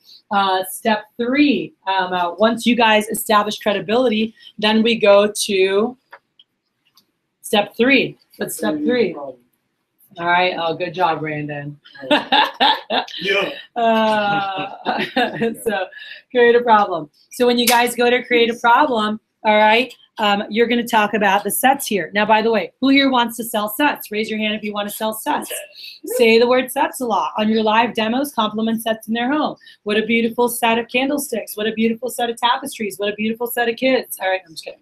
But compliment sets. But by the way, whether you're doing a live or a virtual, this is an easy place to say sets a lot. Because instead of just saying, you say there's two types of handles, wood handles, plastic, you want to say there's two types, most sets have two types of handles. Sets with wood handles, they absorb, and you go through sets with plastic, they chip, they crack, they melt. A lot of sets are improperly constructed. Then you say, hey, sets with carbon have this, sets with, so every time you say sets instead of knives. My guy, Artie Bartholomew, had like a $450 average order, always selling pieces. I'm like, dude, seriously? How do you sell so many freaking pieces? And he just like laughed and he's like, oh, I was just like, he goes, they just always want that. I'm like, no, dude. And I saw one of his demos. When I saw his demo, he would never talk about sets. And I was like, dude, you never say the word sets. He's like, what do you mean? And I'm like, you just say knives, do it, whatever. And he's like, huh. I go, just change that, just watch. Like next demo, gourmet set. Then homemaker set, then galley set. And his average order went up to like 600 something bucks just with that change, I'm like, they're not buying sets already because they're never thinking about sets. So you want to talk, everything is sets with, let me show you this set. Like there's a lot of psychology in sales. You want them thinking about sets. He's like, got it, So just say that. So it's an easy place. So as you guys go through here, obviously there has to be a problem in order for there to be a solution needed, right? So as you guys are sharing with them about common problems with common knives, just again, understand your objective is to create a problem, all right? Ugly faces, paint pictures, stories, but as you're going through sets with, a lot of sets have partial tangs. Talk about partial tang. Most rivets on sets are made of brass, sets with carbon steel, they rust and corrode, sets with stainless. So those are things that are good, all right? The next thing, step 4, once you create a problem, what do you think's next? You're solving it, all right, but you want to make sure you build value for the solution, all right? Build value for the solution. So this right here is a big place. By the way, a lot of it's already in here. If you guys read straight from here, but now that if you're conscious of what you're doing as you read through here, you're going to sell more, okay? So when I start page 4, on the top of page 4, those of you who have your manual, I would just write this in there. It says there's 5 features that make Cutco the world's finest set of cutlery, and you guys can write down right here next to it. So it says there's 5 features that make Cutco the world's finest set of cutlery. You can put down, let me tell you why they cost what they do. Let me tell you why they cost what they do. This is a great thing to add there, all right? So right in the beginning. So there's 5 features that make Cutco the world's finest set of cutlery. Let me tell you why they cost what they do, all right? So how does that feel in your hand? Oh, hey, check this out. And you're doing your virtual and you're clicking through, all right? Now, guys, let me, I didn't say this before. When you cut the penny, when you're on your virtual, when you're getting ready to click to that part, when you're getting ready to click to it gives you a little mouse. All right, you're like, Auntie, or hey, Miss Smith, wait for this. Check this out. Click the mouse. I'm like, these are our scissors, okay? Like you can use these in the kitchen. You can use them in the garden. You can use them for arts and crafts. You can use them for you'll see here how he uses them for broccoli and for those packages that are impossible to open. But check this out, and they I'm like, look what he's about to do. And when they cut the penny, you're like, isn't that crazy? Like again, you're like a sports announcer, okay? Don't forget that in a live, hey kid, this is what you lose. In a live, we have the nonverbal aspect of communication is there, right? I don't know if you know, but nonverbal part is the largest part of communication, right? It's like close to 60%. So we lose that on a virtual. So we just make up for it with the tonality and your excitement. That's how you have to make up for it. That's it. Cool? So you can't just be like, oh, hey, whatever. You're like, oh, hey, even more, just hike up your enthusiasm and excitement on the phone. So you go through here. So now we get to this part. So hey, the first feature is our universal wedge lock handle. Now guys, every one of these parts, every one of these features, it says, hey, this costs more because of this. Hey, this makes Cutco more expensive because of this. If you haven't highlighted that on each phrase, I would, so you don't leave that out. So it says, this makes Cutco more expensive, but it's worth it because it's comfortable and safe. Then you talk about the thermal resin. And you're like, hey, this is an expensive material to use, worth it because it's dishwasher and safe. Then you talk about the full tank construction and you say, hey, steel is more expensive. Like that's all in there already, by the way. So just make sure that you guys are hitting, all right? Once you finish One here on the bottom of page 4. On the bottom of page 4, write this down. Put the biggest reason Cutco costs what it does. Write it down. The biggest reason Cutco costs what it does. The biggest reason Cutco costs what it does is the guarantee. All right? So you're going through there. So the biggest reason Cutco costs what it does is the guarantee. Virtual demos. Make sure you're always talking through videos, okay? It's a little bit awkward if you just stay quiet during the videos. You're like, did you finish watching it? All right, you're just talking through because you're telling them when to click. So you're like, hey, go ahead and click. You're like, check this out. So what the guy's gonna do is gonna show you the comparison between a serrated knife, a straight edge, and Cutco, right? And so I'm not sure if you know, but serrated knives kind of rip and tear up food. So listen, you see how it's like ripping, and you hear in the video. It's like, you know, and you're like, so it just kind of rips and tears at food. So you will never find a shop using serrated knives to like prep food. They know you use straight edges because they give clean cuts. So check out the straight edge. You see how it's just like kind of a smooth, but those have to be sharpened every time they're used, you know? Where our knives are targeted to moms, and most moms aren't coming home like, can't wait to sharpen my knives before I cook, you know? Yeah, and most moms don't even know how to sharpen them properly. I mean, they give you a pamphlet when you buy them in the store or when you get them, but if you like turn it off the angle just a little, you're dulling it more than sharpening it, you know? Like it's not made for moms. And be like, and check ours out. Check this out. And so here's like you'll see how quick that was. Be like, so the cool thing with ours, and then you tell them to click again, right? And the double D edge pops up in the virtual, is that it's actually 3 straight edges protected by the points. So they cut forwards, they cut backwards, they cut down. Makes it really easy. And the cool thing is that when you're cutting, when you're cooking, it's the points that are dulling, but the inside keeps cutting. So people will have them 10 years from now, 15 years from now, 20 years from now, and they've never even sharpened them. Click the button. Check this out. These are some testimonials from people at one of the shows out in California, and it'll start playing. Like if you go to any of the home shows, you'll always see people around the Cutco booth raving about how long they've had them, you know, how they love recommending it to everybody else. Like, oh, these are the best. I got them 40 years ago. Like, you got to get them. And then that's a video you want to let them listen to, and you can comment on something. Be like, isn't that amazing? You're like, I've had my Cutco 57 years, 42 years, you're like, whatever. Like different people say how many years they've had them, and you're like, isn't that awesome? And if the person you're doing the demo for, if they know anyone that owns Cutco, be like, I don't know if you know, but Miss Smith's actually had hers for 3. She's newer, but her sister Julie has had them 20. You know, so just name dropping people that own. Good thing to do. Everyone good so far? All right. So we go to the guarantee, right? So we said, hey, the biggest reason Cutco costs what it does is the guarantee. And again, guys, they buy once, they use every day, buy it again. So any stories of people that you know that have had them, any testimonials, anything here, you can share those as you go through here. And then on the bottom, obviously you're gonna click, and you're like, hey, you can't beat American made and forever. So that's that. Then we go to step 5, all right? There's it's a good line, you know, you told them to insert that line at the bottom of before they go to the forever guarantee. I got a good line from James. He goes, people love Cutco because of the edge, but the reason why people choose to buy Cutco today is our forever guarantee. That's awesome. Yeah, it's a great phrase. Absolutely, that's great. All right, so you guys can steal that from later. Like it. Specific need. All right, so here, now we know, okay, Cutco is a solution. And by the way, for you guys, veterans, CSP, like this is great. Like actually one of my guys, John Austin, is right now at the, is it May School or is that here? What's the UH business school? Bauer, that's what it is. So he's down at business school there. And he's like, Kathy, you're so right. He's like, we're doing even 7 steps to a sale. I said, I learned this in school, by the way. I learned this in college. I didn't learn this in Cutco. But Cutco follows a perfect sales presentation. And I learned this in my sales and marketing class. They said there's 7 steps to any sale. And when you maximize all 7, you maximize your sales, okay? If you look at infomercials, where do infomercials start? Creating a problem. Do you ever have a hard time sleeping at night?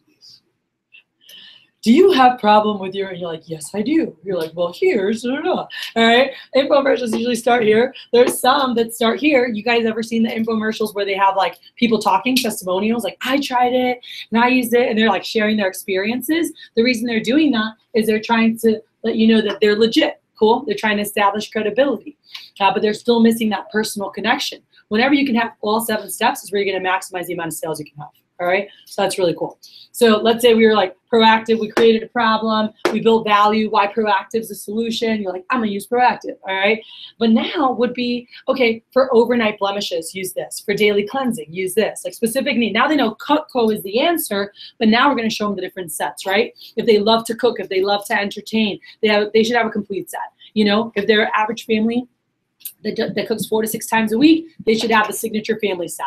If they don't really cook at all, they just like, they're cutting stuff up 2-3 times a week, homemaker, they'll be fine with that for a lifetime, you know? And so everybody's different. So you're going to find the set that's best for them. If they're starting off, you know, just newly in their house, or they don't, like maybe they start with a galley, you know, and they upgrade later. But you're going to find the family set that's best for them, or whichever starter set, and then upgrade them in the future.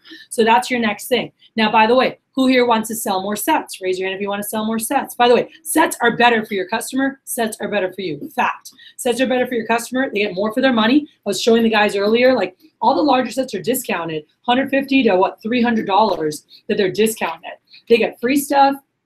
They get a storage unit, all right, and you have the right tool for the right job. And so sets are always better for your customers. So if you want to, the only way, I remember being new, right? I was like, man, these are a lot of knives. Like, how am I going to even remember how to use all these knives? What do you need all these knives for? And like, I didn't get it, and I learned how to use it. The homemaker set, my girl was like, oh my gosh, I use all this stuff. You know, she'd had it since 1957, and you tools. But if you want to sell a homemaker or larger, they need to go, yeah, I use that. Yeah, I use that. Okay. They need to connect to that tool. So something that my manager taught me a long time ago to help me connect homemakers in my fast start. By the way, I had an $8,600 fast start. I only sold 2 homemakers. Everything else was starter sets. I was like starter set queen. All right. I sold sets all the time, but I didn't sell the bigger sets for 2 reasons. One, I was scared of the prices, and I talked to and then 2, the other people, like, I didn't establish a connection for everything because like I was like I didn't really know how to use them all. I knew certain ones, and I sold like kind of like the same set over and over. But you want to get it. So if you want to set, they go, yeah, I use that. Yeah, I use that. Like if you're going to sell a set, they need to connect to each tool. So he showed me 2 phrases that were really helpful as I transitioned through. And the first one is the next tool in your set. All right, the next tool in your set. And so every time, and then I would say the nickname. And nickname was something, and you guys already have most of the nicknames in there, but I would just call the tool by its nickname because they attach a need right away. If I tell a customer, right, who has no idea what Cutco is, this set has a trimmer, a petite carver, a French chef, a paring knife. Like they could be like, what the heck is that, right? If they don't know names of knives and what knives are, they're like, huh? But if I said, hey, it has an air knife, it has a small utility, it has a sandwich maker, it has a veggie chopper, they build more of a connection, yes or no? Yes. Yeah. And if I said, hey, this set has the chopper, the veggie chopper, it has the turning, it has the sandwich one, it has the air one, and it has, they're like, oh, okay, they know exactly what it is, versus it has the French chef and the turning, and so they might not make that connection. So nicknames are really good, and you guys, you know, have the nicknames in there for most of them, like the air knife, the small utility, the spatula, I just call it the sandwich knife, you know, the spatula. The petite carver, the large utility, or I called it the everyday carving and prep. Turning fork is a turning fork. The butcher, you call it the heavy duty. The chef, I call it the delicate chopper. The slicer, I call it the bread knife. And then your master carving set. But anyway, so this phrase though, what stands out in this phrase? There's a lot of psychology in this phrase, by the way. All right. The word your, there's ownership. Every time they're hearing it, they're like, what's the next tool in my set? What's the next tool in my set? Like that's what they're hearing. Oh, the next tool in your set. Is it up? Hey, the next tool in your set. The other one he also mentioned is the word set, right, that we talked about. And there's one more, tool, because there's different tools for different uses, right? You don't use one, like when you have a wrench, there's different sizes, different things. So it's a really great phrase where you're just like, hey, the next tool in your set is your air knife. Do you guys, and then this is the other part of it. Do you ever cut and then give uses until they say yes, all right? So, hey, the next one in your set is your air knife. Do you guys ever cut like bananas for strawberries or avocados, or in your chop in the air, like, oh yeah, or peel potatoes in the air, like cheese huck fin. And so they say yes. I'm like, awesome. I'm like, that's what you'd use it for, anything in the air. I'm like, you're not going to use it on the board. That's why we have. So the next tool in your set is your small utility. Do you guys ever cut limes or lemons for like Coronas? Do you ever cut small citrus foods? Or, oh my gosh, have you ever cut a tomato with a dull knife? And I'm like, you like poke it, go around it. I'm like, and they're like, oh yeah, for sure. They go, yeah, I do that. Yes, I use that. And whatever they say yes to, that's what it becomes. So like Mikey Ari, I was teaching him this, and he'd be like, oh, do you guys ever cut limes or lemons? Like, yeah, the lady who didn't eat tomatoes. Like, I hate tomatoes, right? So he'd be like, this is the best tomato knife. And the lady's like, I hate tomatoes. Are you going to sell that knife? No. So you're like, oh, do you guys ever cut limes or lemons? And she's like, oh, yeah, all the time. He's like, okay, cool. This is your citrus knife. He's like, all your small stuff that you're slicing, so you want to use. You can also use it for trimming the fat of meats, deboning, deskinning, just any small slicing. Just you don't want to go anything too big. You want to stick around fist size. If it's larger, it can be a little bit dangerous. She's like, okay. I'm like, now you don't want to use it for spreading. So the next tool in your set is your spatula spreader. Do you guys ever make sandwiches or have brownies or lasagna or cake? You're like, oh yeah, of course. All right. And I love this. It's like, do you ever, right? I'm not saying do you do it every day. I'm not saying because it doesn't matter. They're going to have this set for the next 50 years, 70 years, whatever, however long. They're going to be passed down generation to generation. And say, do you guys ever cut this? Do you ever? All right, cool. Well, here's what you would use it for. You could also use it for X, Y, and Z. Cool. The next tool in your set is your do you guys ever? And so you just walk through there. All right. So it's real simple because with the air knife, I'm like, do you guys ever cut anything in the air? Peeling I'm like, all right, cool. Not going to use it on the board. That's why we have your trimmer. So the next tool in your set, it's your small utility. Do you guys ever cut limes, lemons, oranges? And you go through each piece. And so this is your air knife. This is your small utility for small slicing. This is for sandwiches, desserts, things in dishes, everyday carving and prep, medium-sized fruits and veggies, leftover carving. I don't know if you guys have cut a pineapple with it before. Freaking awesome. Turning fork for turning on the stove, serving at the table. Butchers for any heavy duty. My mom would buy chicken wings at Costco. Instead of defrosting the whole thing, boom, separate what you need, put the rest back in there. You know, separating frozen hot dogs, hamburgers, ribs, lobster tails. If you have root vegetables, you can cut through the pumpkin. You can whack at it, all right? Now, if you want things certain sizes, we do make 3 heavy-duty knives. We have the butcher, which is your traditional. You have Papa Cleaver, which is for pounding and tenderizing. So if they're hunters, you know, or for coconuts, the cleaver is freaking awesome. And then there's the Hardy Slicer, which I'm obsessed with. So instead of me just whacking at that, I can use a Hardy Slicer to just like muscle through, and I can get things the sizes I want it, you know, versus just like whacking at it. You've got your chopper for all your veggies, all right? And if you're doing stuff for stir fry, soup, salad, stir fries, you have your bread knife, which is good for cakes, ice cream cakes, and like angel food cakes, and you have your master carving set. So again, this was designed for anybody who has a house to cover the basic cutting tools long term, all right? So these are 2 awesome phrases. Your goal is to get a yes. Cool. That's your goal when you're going through names and uses. So they go, yeah, I use that. Yeah, I use that. The yes on a tool, you're not going to sell the set. So that's a goal of yours there. Then, guys, steps prices. Compare prices. And step 7, TO. Ask for the order, all right? Just because you told them prices and compared prices doesn't mean they're gonna buy, doesn't even know that they knew they could buy. Do you know your comparison, all right? So they're half the room in here, or a third of the room, done a closing workshop with me before, and I talk about the closing. The closing itself, all right, well, this is part of it, but the closing itself, page 8 and 9, has 3 major components when it comes to selecting the best option, okay? There's the price comparison, what else is out there. There's presenting the price, when you actually tell them what Cutco costs, and then there's actually asking for the order. I wouldn't be doing my job if I didn't ask you, do you want to go ahead and try that today, all right? And actually, sorry, I didn't ask before. So with this, you had a question here in this section? Yeah, so earlier you mentioned like when you first started, you were scared of the bigger sets. Uh-huh. So I was really scared of the bigger sets, and I'm still kind of getting past that. What would you say to kind of change somebody who is new, their mentality on like? For me, it was more of a price thing. It was the numbers. Is it for you the numbers or the knives? I'd say more the numbers. Okay. But, you know, sometimes you talk to somebody who can totally afford that. And that's Okay. not a problem. So It's just everyone like, can afford it if they work. Right. So this was something that my manager just showed me, and I was like, that makes sense. And that changed. Like, it was literally a conversation and it completely switched. And he was like, Kat, can I show you something? Because I was scared of, like, you know, homemaker was $1,000 back then, right? It was 16 years ago. And it was like 1081. And I was like, you know, where now I'm like, make it higher, because like it should cost more, you know? But I didn't know back then that moms, like people with homes, they're used to spending on things for a home, thousands, not hundreds. I didn't know that a nice bedroom set costs a couple grand, or a cheap one, $1,400-1,500. I didn't know that a nice dining table costs a grand plus, you know, like I thought it was a couple $100. I didn't know that a countertop, marble countertop was like 5, 7, 10 grand or more. I didn't know that a refrigerator at Home Depot costs $2,000 to $4,000, and your top end one Sub-Zeros were over $6,000 or $10,000. I didn't know any of this stuff. So so when you said $1,000, like, you know, but for moms, they don't freak out about $1,000. Now, by the way, it's easier for some than others to spend money unexpectedly.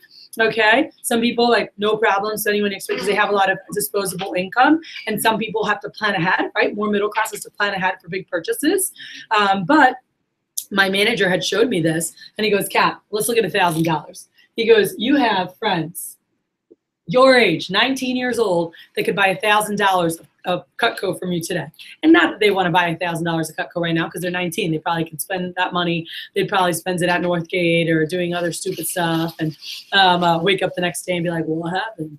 All right, but he goes, $1,000. Let's just look at this real quick. When a customer buys, so your buddy today could buy $1,000 from you just like any customer could.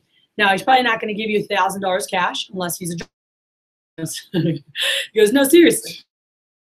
You know, kids your age don't just have like $1,000 lying around. Neither does our customer, because our average customer is not a wealthy customer. Cutco's average customer is a middle-class family. So who put aside a couple grand waiting for the knife guy to come by? The answer, no one. All right, maybe like a 0.001 who's remodeling their kitchen. All right, so this right here, so John was my manager. So let's look at it. What are they going to do? They're going to do the easy pay, right? So what are they going to spend today? $200. And he was like, have you ever spent $200 on something you really wanted? Purse, sunglasses. I'm like, oh, my Ray-Bans. He's like, there you go. Great example. You know, he's like, whether it was sunglasses, whether it was shoes. He's like, how many people do you know that are 18, 19, 20 who spent $200 on a pair of sneakers before, who have spent that on a music festival, who have spent that on a night out, VIP table, whatever, who have spent that on like random stuff, you know? They spent $200. They like bought a pair of sneakers or jeans. Like I had a friend who spent like $175 on a pair of jeans, right? Do you know someone right now? Can you think of someone who spent $200 on something like that they were interested in? And he's like, most 17 to 25-year-olds spend money on entertainment and appearance. And I was like, okay, that makes sense. And he's like, but when you're 30 to 60 and you have a house, you spend more money on your home and your kids. And he's like, but let's just break it down further. He goes, if they're spending $200 a month, how much is that per week? Can you guys all think of someone right now here in College Town who's spending $50 a week on random stupidity? Absolutely. Okay. And guys, and he's like, Kat, seriously? And I was like, yeah. I had friends who spend $50 a week on illegal things they probably shouldn't have spent it on. All right. So if a young college kid can find $50 a week to spend on dumb crap, you better believe a family can. And he's like, and Kathy, we're looking at married couples. That means they're putting aside $25 each. Cool. He's like, so people spend more than that on cigarettes weekly. Yes or no? Yeah. People spend more than that on Starbucks habits. Yes or no? You know, so he's like, so it's not a matter if they can afford it or not. It's just, what do they value? You know, what are they excited about spending their money on? And then it's just about their comfort zone. Cool. What are they comfortable spending? You know, what are they comfortable doing today? So they can afford everything. They can afford a complete set. It's not whether they can afford it or not. So they want it or not. Are they comfortable with it or not? And if they're not comfortable squeezing that into the budget right now, no problem. We're going to drop down and find whatever they're comfortable with today. He's like, but don't decide that for the customer, because if they work, they can afford everything, you know? Like one of my big, that next week, by the way, I had my first big sale, like over, like not just a homemaker, but it was an $1,800 or $1,600 order. So it was my first sale over $1,500 the next week after we did this. And I remember being like so caught off guard. I saw Mr. and Mrs. Ramirez. Some of you guys who've been through my training, you've heard about them, but my friend Jennifer's parents, she's a teacher. He's a mechanic, all right? Lived in a really small house, really small side. Like she was in a teacher, like a top private school, like just like at a like for little kids, preschool teacher. And so lower income, but I went to their house, and I went to their house thinking they were gonna do like, I was like, oh, I could probably sell them a $400 or $500 set. They both work. I felt really comfortable with that, because if they were buying a $400 to $500 set, Well, you know, all they're doing for the deposit is what, 80 to 100 bucks, right? And I'm like, dude, I could do that. You know, like all they're putting aside a week is 20 to 25 bucks a week, and there's 2 of them, so that's $10 to $12 each. Can anybody afford? 100%. And so he had showed me this, or I thought I was going to sell them like a. And so I go to the house, and when I showed them the stuff, he's like, well, I like this. How much is this? How much is this? How much is this? And I was like freaking out a little bit. 1,500 bucks. And I remember showing them, and I said, oh well, you know, this right here, the stuff that you guys like is 1,600 bucks. And I was like, and by the way, Mr. and Mrs. Ramirez, you don't have to pay for it all today. You know, I'm assuming you didn't put away a couple grand waiting for the knife girl. So the company lets you put down a deposit to just try it out, right? And I said, so this right here, if you guys wanted to try that out, you would put down $320 would be the deposit to get it today, try it out, see how you like it, right? And so you have 3 weeks to use it, make sure you love it. If not, send it back, you get your money back, all right? Or you can do the easy pay, which is 5 pay, and that's interest free, right? And so I showed him this, and I said, hey, by the way, this breaks down to 80 bucks a week is what you guys would have to put aside in the budget. I said, which breaks down to 40 bucks each. And you guys, you want to sell it? You want to sell big sets? You have to write it down. I'm going to show you how to do that with your virtual. Super easy. How Jarrell did this all the time. All right.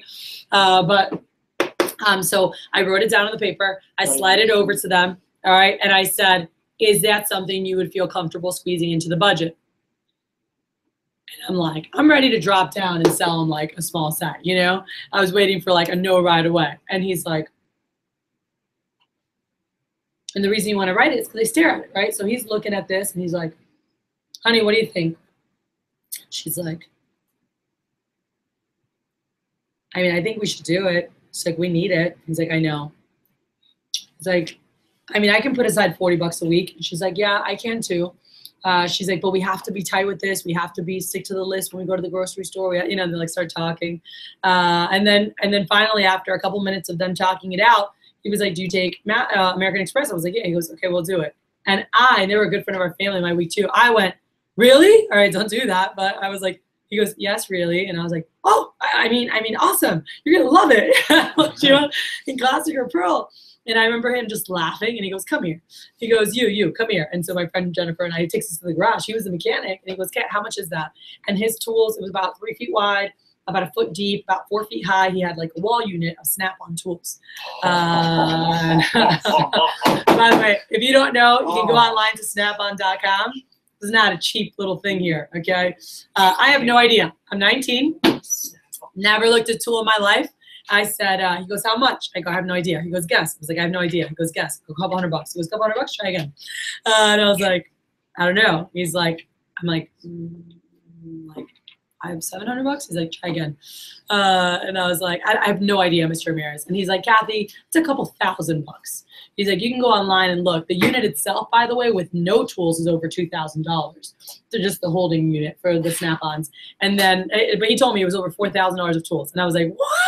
You know, and he goes, you have no idea what life costs. You have no idea what homes cost. He's like, you spend $200-300 on something. You go out and party. You guys buy clothes. You do. And he's like, let me tell you something.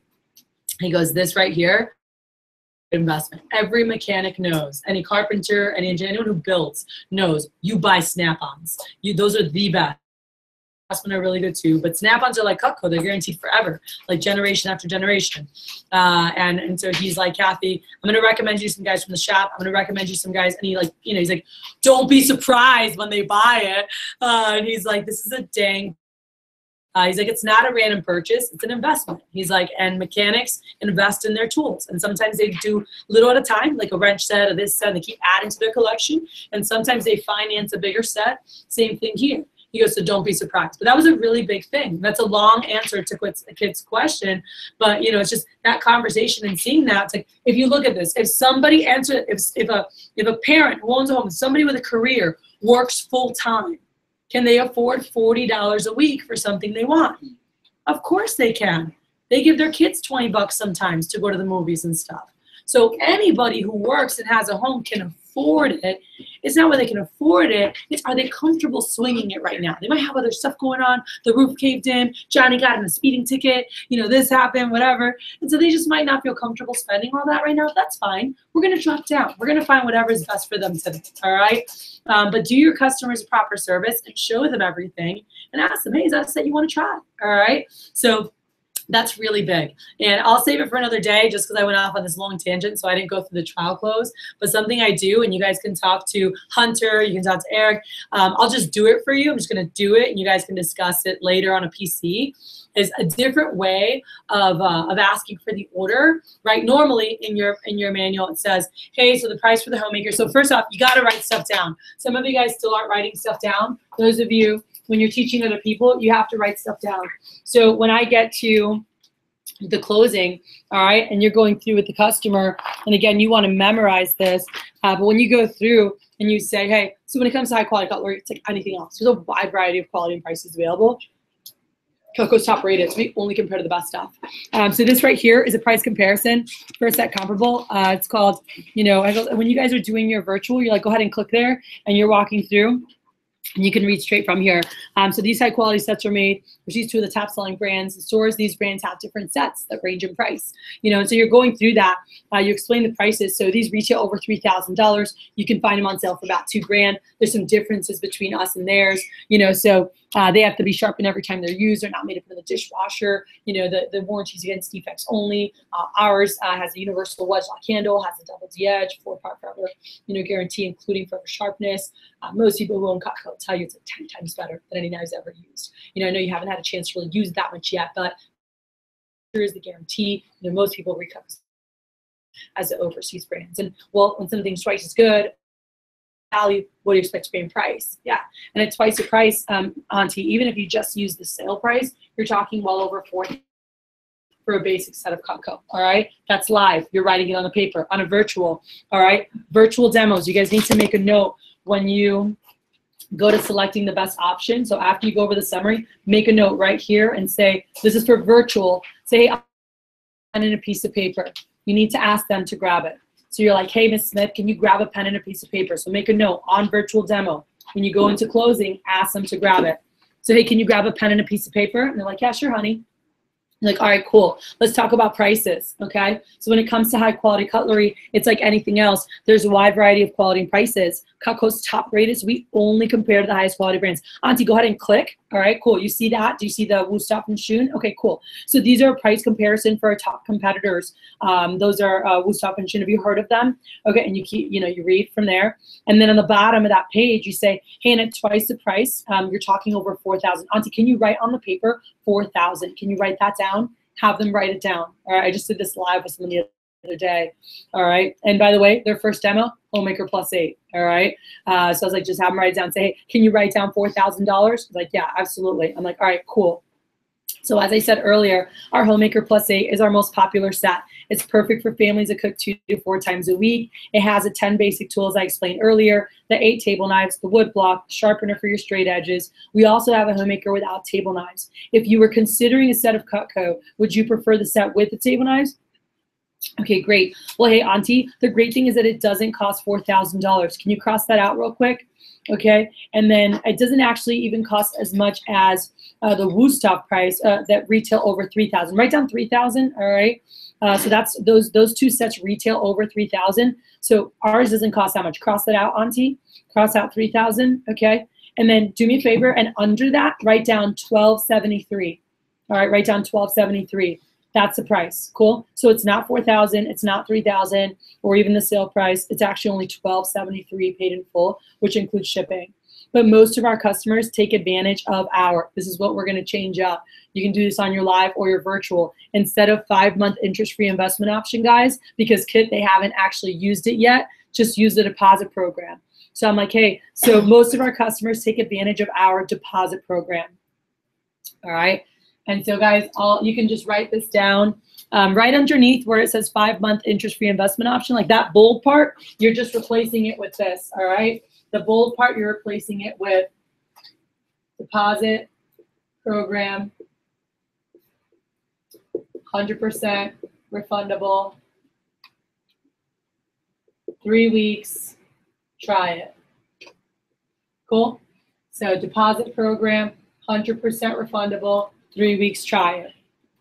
So I'm telling Auntie, I'm like, so Auntie, most of our customers take advantage of our deposit program. Cool. And so they just let 100% refundable deposit. So 3 weeks and see how you like it. Cool. The deposit, write down 78. And you're going to get it. Use it for 3 weeks and see how you guys like it. Cool. Because you guys haven't got just see how you like it. Worst case, send it back. You had a free Cutco for 3 weeks. Cool.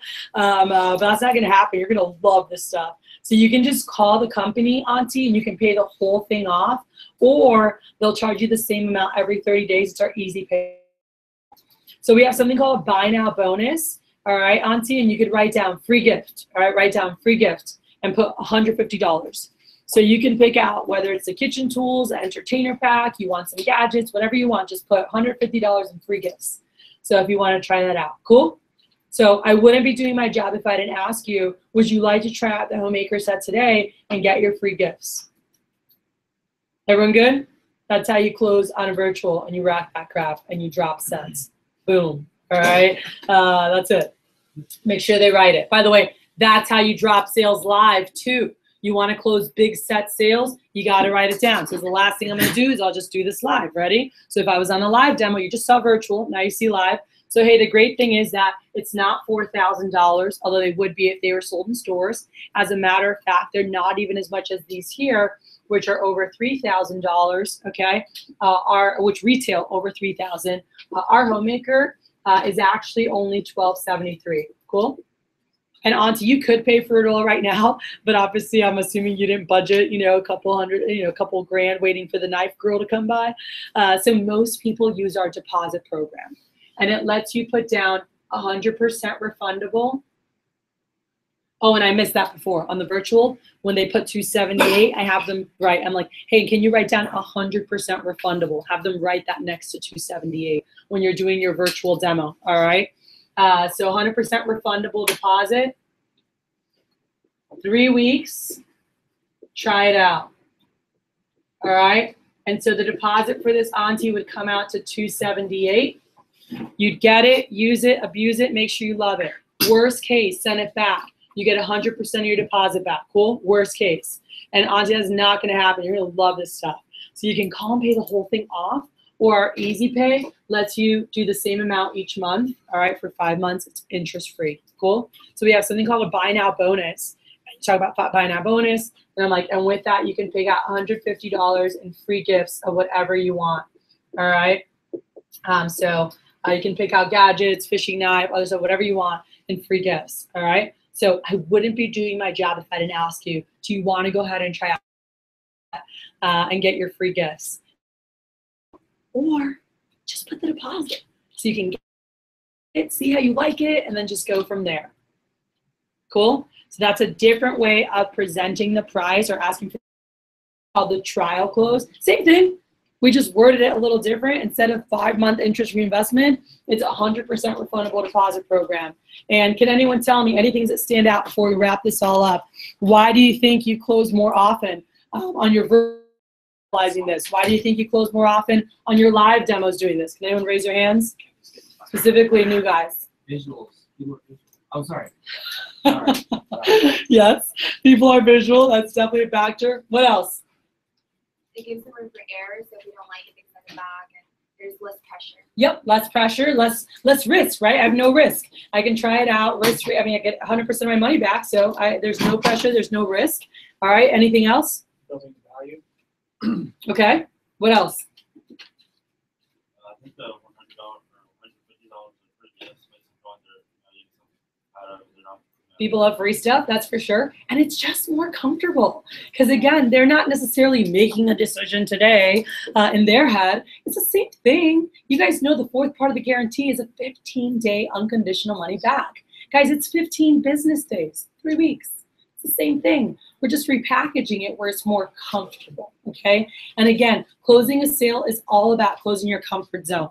So I want to show you this part, and then I'm going to hand it over to Cody, or we can do a quick debrief and hand it over. I'm going to do it one more time sitting so you can see what it looks like when you're live. So again, on your virtual, what do you want to make sure before you dive into prices? What do you ask the customer to do? Take out? Hey, can you grab a pen and paper, okay? So they can write this stuff down. When it's live, you grab your pen and paper, and you're like, all right. So we start going through the closing. I'm going to skip through part 1, which is the comparison. All right. And I'm going to say, so, hey, so if we use a sale price, so at twice the price, even with the sale price, you're talking over $4,000. All right. So it would be like buying a nice refrigerator or a nice set of tools. That's a Kathy-ism you can add in there. I know he says that, but that's on the bottom of page 8 in your manual. When you say $4,000, you can say, hey, it's like buying a nice refrigerator or like a really nice set of tools. And then you keep going. You say, hey, like I said, our homemakers, our most popular set, da-da-da, you guys can read. Hey, the best thing is that it's not $4,000. So you're my customer, right? Like, let's pretend you're sitting here. You guys don't have to do this weird stuff. I've seen some of the guys in the outer ring do this for me, and they're trying to write upside down. They're like doing weird stuff. I'm like, dude, just write it and then hand it over. So I'm like, hey, the great thing is it's not $4,000. As a matter of fact, it's not even much as these set here, which retail over $3,000.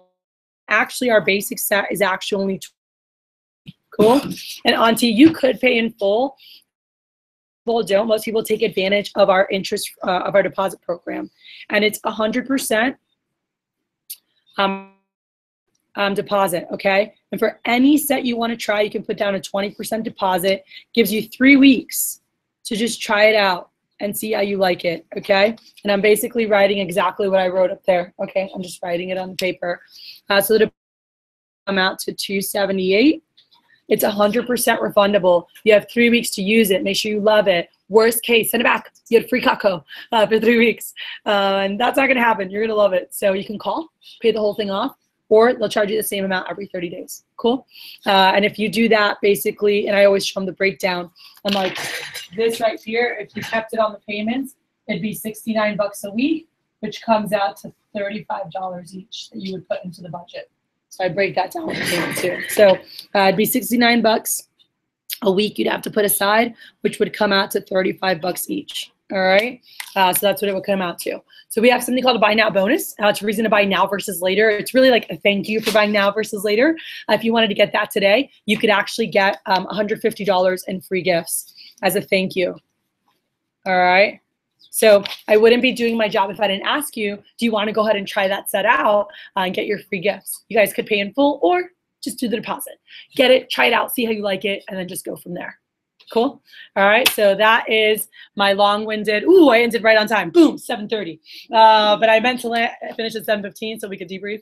But that is, those are my tips for you guys. So for those who were here the whole time, we just covered a lot of information very fast. Guess what? It was all recorded. Cool? So you guys can go back. The link that I posted in your guys' team meeting group, right when we finish here, within a couple minutes, it'll be up. You can fast forward to any section that you guys want to rewatch. Those who got here late, we started with some basics with phones. After we went through phones, we went through some basics, just a couple quick keys with recommendations. Really, the big thing was learn it, ask properly, make sure you're building good rapport. We talked about rapport, and then we talked about sharing goals with customers. Once we did that, we walked through 7 steps of a sale and how to make sure, and gave you guys some tips on that as well.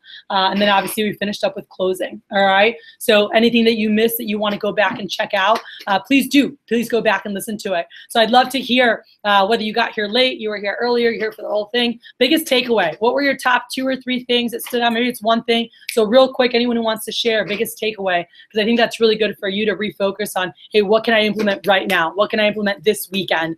Not, can I try to remember everything Kathy just said? No. What are the top 2 or 3 things? So take a quick second and think about that. Was it with closing? Was it with phones? What were the top couple things that you took right away? Go ahead. You said we can do the $150 in free gifts. It doesn't have to be the kitchen tool set or anything.